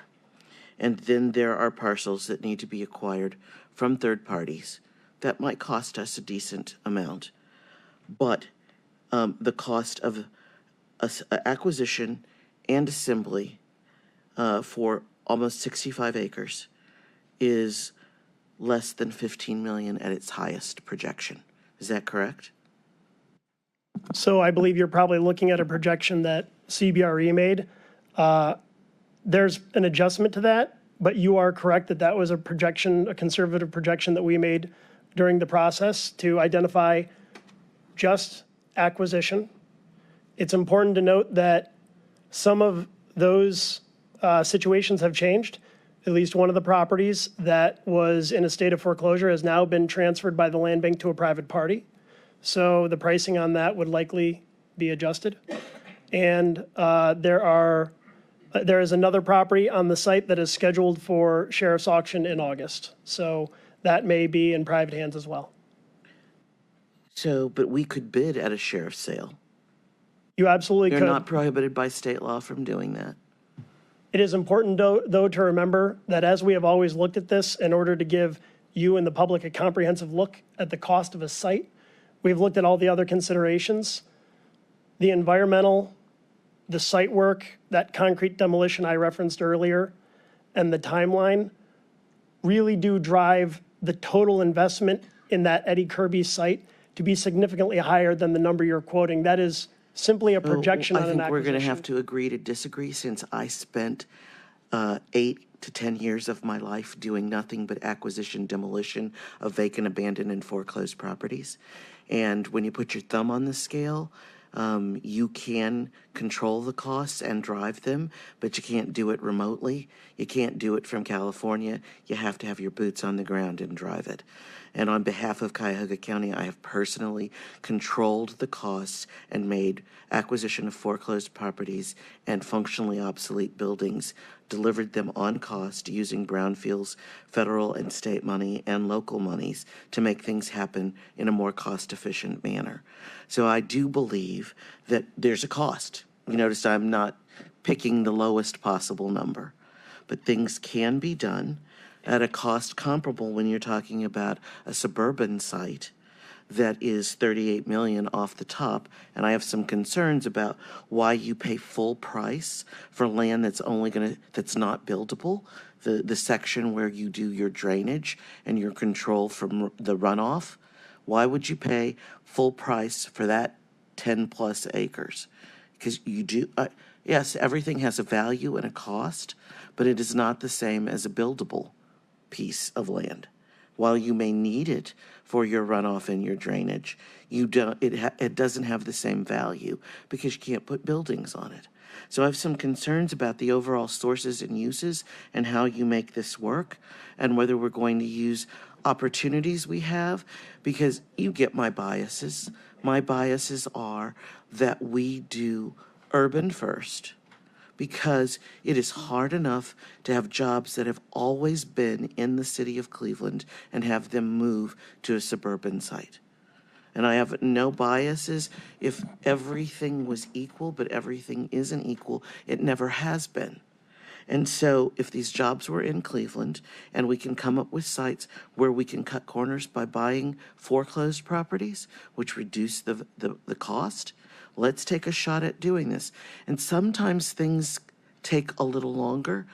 All things don't happen on the equal time schedule, but sometimes that little extra time is better for the public sector. We're not talking about a commercial venture here. We're talking about a public venture where we need to do the best for the communities that we are predominantly involved with. Some of my colleagues and I are concerned that a predominance of the folks that become incarcerated in our facility are from like 5 communities: Euclid, Lakewood, Cleveland Heights, East Cleveland, Cleveland. And so if a predominance of them are from those places, then there's a straight shot from the Justice Center, the county seat, to this site. And it gives it literally you can walk straight down the shoreway to the Kirby Road site. Now, it's wonderful if you can develop something that has no contamination. If there's no contamination, why hasn't this site sold before? What keeps this site from being sold and developed in the fair market with no restrictions on it? And I don't understand why we don't have a full sources and updated sources and uses. There are references throughout the document that we've been given today about costs, but we know that there's been a series of cost increases due to the pandemic and materials that would be used in this. If it was going to cost 750, do we have a new million? Do we have a new contingency factor for that 750 million? And if we can build, if the alternative site to the Garfield site is 65 acres, that assembly would cover all our needs. And yes, I've been to Columbus to look at the site in Columbus. If I had a magic wand, I'd probably do or had the nose that Sabrina had in Bewitched, I'd, twinkle it and move it, but we can't do that. You've heard me talk about being an agent of change and figuring out how to make the best of what we have. Those are the kinds of things I'd like to see us, rather than go straight for the easiest thing, and then we're left with even more vacant uses in the core city where it's the hardest to do the development. Last but not least, do we have upgraded estimates for any of the stuff that we need to do? There's a number, Councilwoman, thank you very much. You've put a number of items on the table, so I'm going to address a couple of them, and then Mr. Applebaum, who I think can speak specifically to some of those construction and demolition and remediation related items, he'll step in. I do want to say, as you look at the site at Eddy and Kirby and the different parcels that are under control by different ownerships, there's also varying levels of uses, so multiple entities would have to be relocated as a part of that. It's important to note that we did study this, and you were a big proponent, and I do appreciate that because it did make us smarter in our overall process. It's important to remember that 65 total acres here isn't all contiguous. 45 of it is on the south side of Kirby that cannot be vacated by our understanding of what can and can't be done with the roadways around the site, because we did look into that. Of the property on that 45 that's actually available after you do the environmental remediation and the demolition, and you acquire from at least one party who is unwilling, or at least has stated they were unwilling to sell, which may require an eminent domain action, you really have about 25 acres.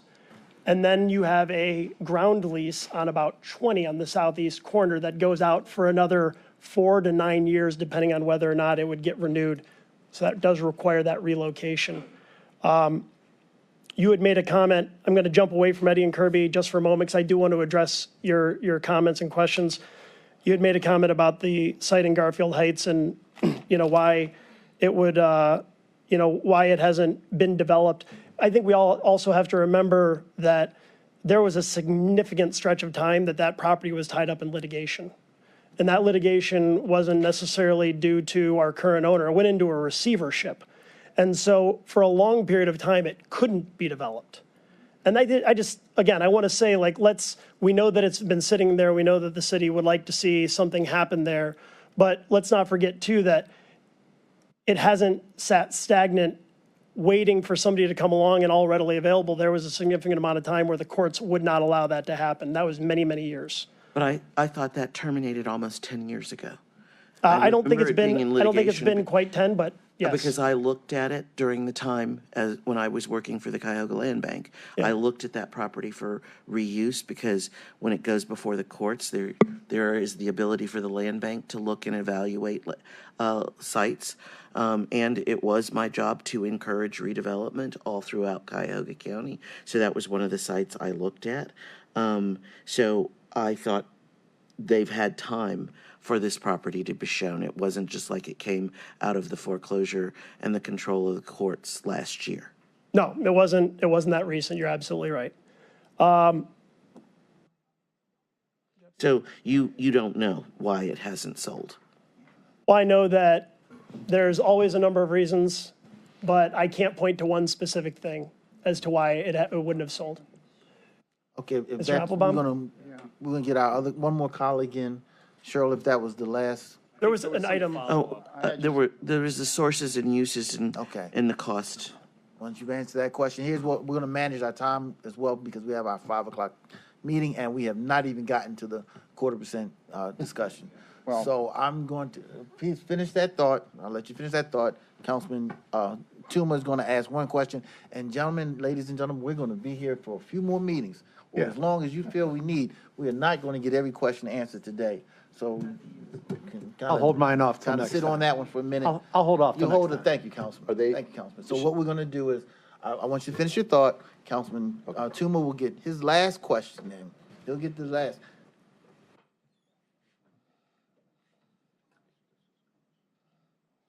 Okay. I can All do right. So please continue, and then I can do this move on. very quickly. I just want to point out a couple things, 2 questions that were asked. On the Kirby Road site, the actual issue on Kirby Road, there is a massive amount of structure, buildings there right now. It was the old Acme, facility. So the actual process is, number one, They have to investigate in the building, remediate in the building if there's any remaining asbestos or anything there. Then they have to demolish. It's a very long, involved, and expensive demolition process. And then only after demolition do they do the environmental remediation. Now, I'm not, as you know, I have no concern about, some do, but I have no concern about whether you could remediate the site. Ultimately, you can environmentally remediate the site. It's the cost and the time involved. And we do have construction estimates from 2 entities, and we can get more, but the guesstimate is that the amount of time that it's going to take to do that and the cost would add between $25 and $60 million to the overall effort. Now, it may be that, you know, so what? It's just money, and the location's more important, but I do want to point out that that is a real cost involved. In terms of overall cost, I will just make one comment. Going back to what we talked about in October, there was a point in time when we had an overall project cost in October. We gave you a range of what that cost would be. Since that time, construction, inflation, escalation, it's actually moderated somewhat. It's come down. It was high for another 2 months. It's come down since January, but you still have to think right now, using current numbers, whatever construction numbers you want to use. And, you know, we once had that $750 million number. Now, part of that you don't escalate because part of that's the property cost. That's not subject to then continuing construction escalation. But the appropriate number right now is annualized around just a little under 5% a year and predicted to stay that way. So if you take that number, it's less than it had been, but it's still, 5% a year, divide that by 12, and you can see your monthly continuing incremental inflation. And the longer it takes, that will continue to build. That's the quick answer. Gallagher, do you want to weigh in before Tillman gets the last? I just want to remind my colleagues and anybody of interest that initially when we first put that committee together, I was one of the people very much against it, and I told the powers that be at the time not to do it. It's going to cost us money, time, and blood, and it's cost us all three. And the powers that be are no longer here, God bless them. But by doing that, by abdicating our responsibility as an executive and as a council, we have cost the taxpayers of Cuyahoga County, on the low end, $139 million. That's going from 2018. On the high end, $155 million, and that's to this month. That's not been baked into these numbers yet. So my point here is time is costing us money. And just a quick comment to my friends out there in Cleveland, I appreciate you being here. There came a time in 2022 when it was stand or fold. And our friends in Cleveland folded. And that's why we're here today, in part. Not all because of them, but they voted with a cabal to basically undermine a perfectly fine transport road where we should be today, and flattening that thing out and probably in some fashion under construction. But now we're here today arguing this again. This is going on 5 years, and time is money, and these are real dollars. So my friends in Cleveland that all of a sudden have come to Jesus, I needed you in 2022. And I was your advocate.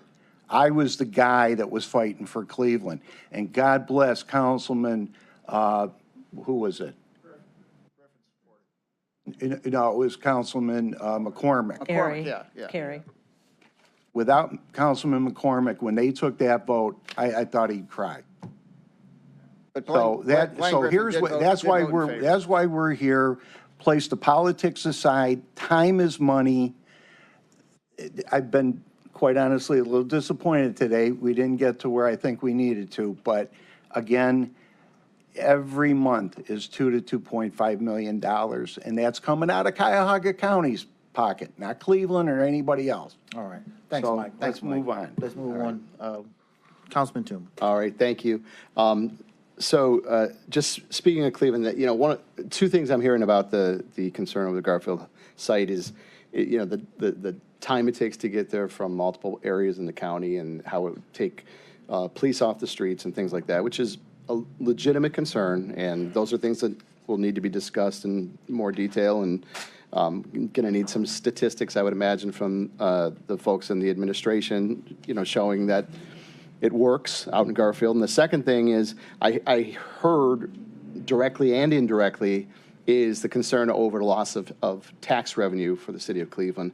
My question is to the mayor of Garfield Heights or the law director, has there been discussed a tax sharing agreement with the city of Cleveland? And is that something that is even legally possible? Because that seems like that might alleviate some of the concern for some of the folks in Cleveland. Thank you.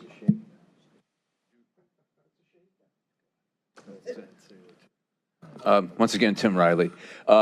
We have not had any formal discussions of that nature, but the city would be open to discussions at some point if that became a factor. So, just so you know. And that is something that is legally feasible to do? That's not, there's no prohibition against that because it's two different No, there wouldn't cities? be. No. Thank you. All right. Okay. Just to clarify, I'm just asking a question. That's all I'm doing. You ask the question, and they will entertain it. All right. If we could. Let's present our next. We want to get them in on. They're already on the record, so let's get them in.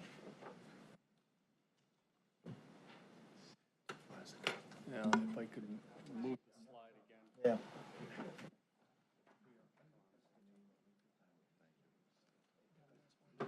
You did, yeah. Take it.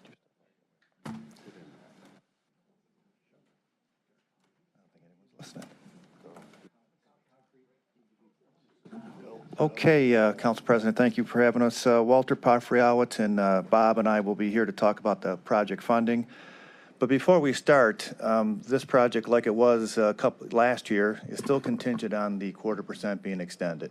That much has been the same. I know Councilman Miller had some questions about, and other council members, about debt capacity. So Bob's going to kind of review that real quick, and then we're going to jump into the funding of the project. With that being said,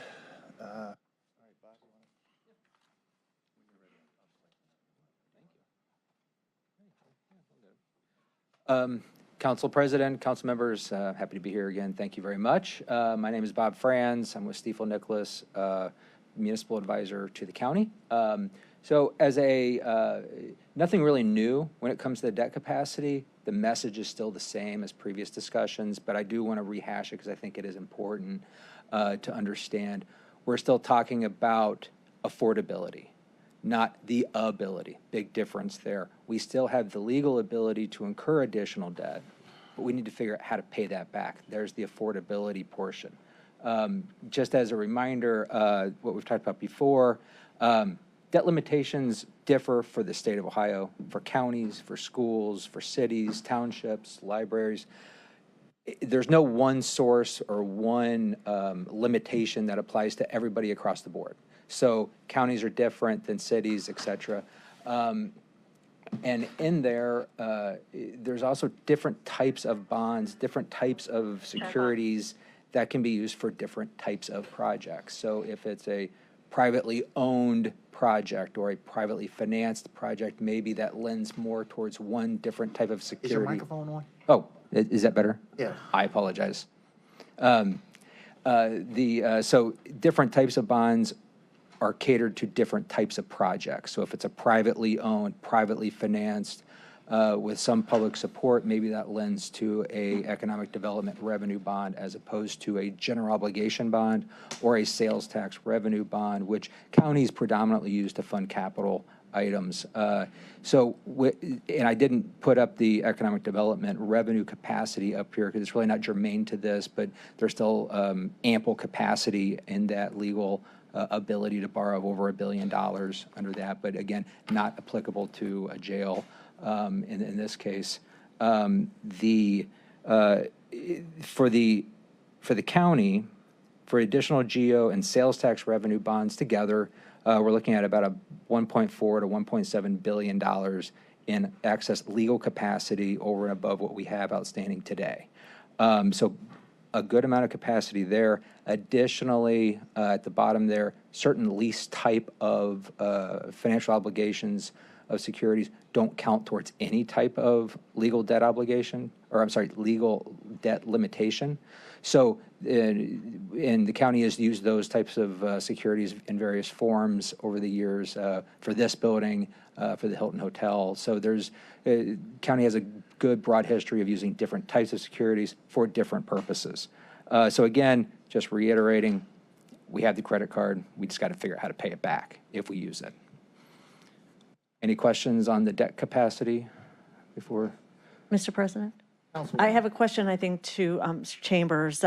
What I heard you say is this project's contingent on extending the sales tax. Is that? What I said is the funding mechanism was the same as we proposed the last time, the extending of the sales tax. And without that funding mechanism in place, it doesn't make sense to proceed with a project we can't finance. That is not currently the way it is unless we made some severe cuts.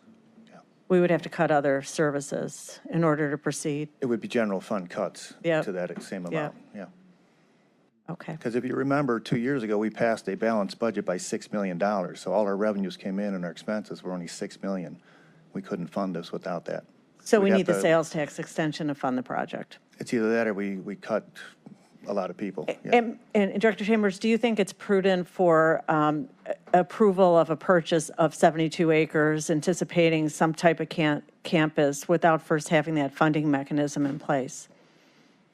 Once again, I'm just here to talk about. No, I asked if you think you're our fiscal officer. Is it prudent as a fiscal officer for this body, this government, to purchase property without a funding source to build on it and to fund the project for which it's intended? Well, remember, is that fiscally prudent? There's $53 million sitting away right now as directed by council for, this type of an issue. So the cash is there. So. But the cash isn't there to build a campus. Well, the cash is there for you asked me on the property, so. No, I'm asking to fund the campus. That's that's not my decision. I'm here to help guide and implement your decisions. Okay, I'm not going to, we'll come back to you on that because it is your job as a fiscal officer to give us advice on and whether it's prudent to finance something, to purchase something and anticipate building something without a funding source. And you just stated if we were to do that, we would have to make cuts. But I will tell you this, we know we need a new complex, so regardless. Okay, we know that. We are That's going to have to established. fund it, and it's going to. Okay, we are not answering the question, and I don't like that, so we'll come back another time. I'm not intending not to. I asked you if you thought it was prudent to proceed without a funding source, and you won't answer that. But Councilwoman, we are proposing an extension of the sales tax. And I asked you whether it's prudent to proceed with purchasing property without first having the sales tax or alternative funding source approved. That was the question. It's the order in which we proceed. Duly noted.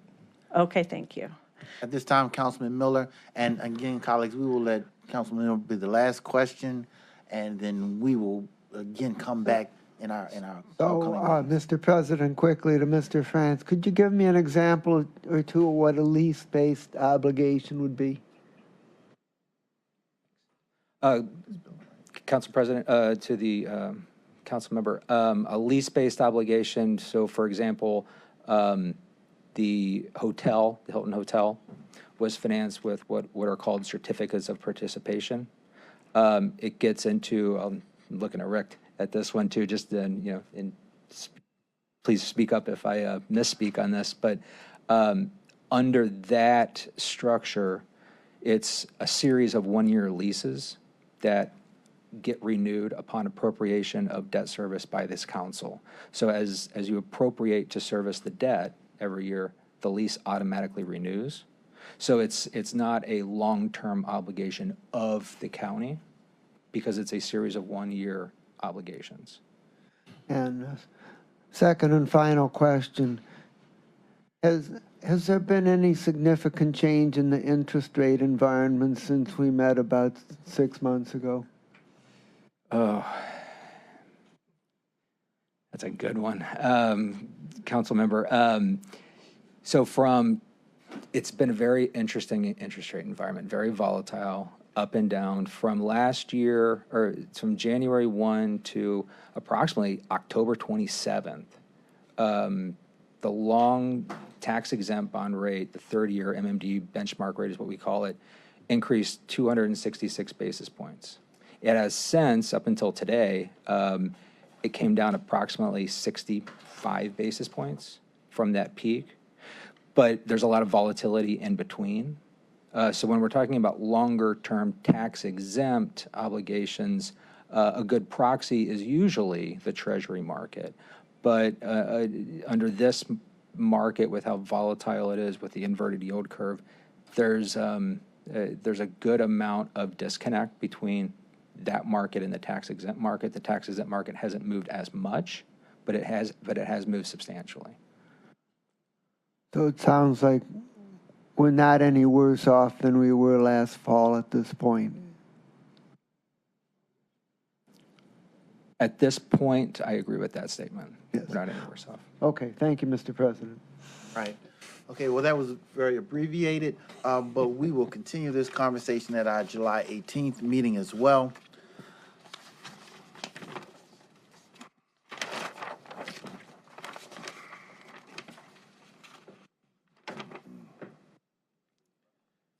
All right. So at this time, clerk, unless there's anything else we have not addressed, we will move on to miscellaneous business. No miscellaneous business at this time. All right.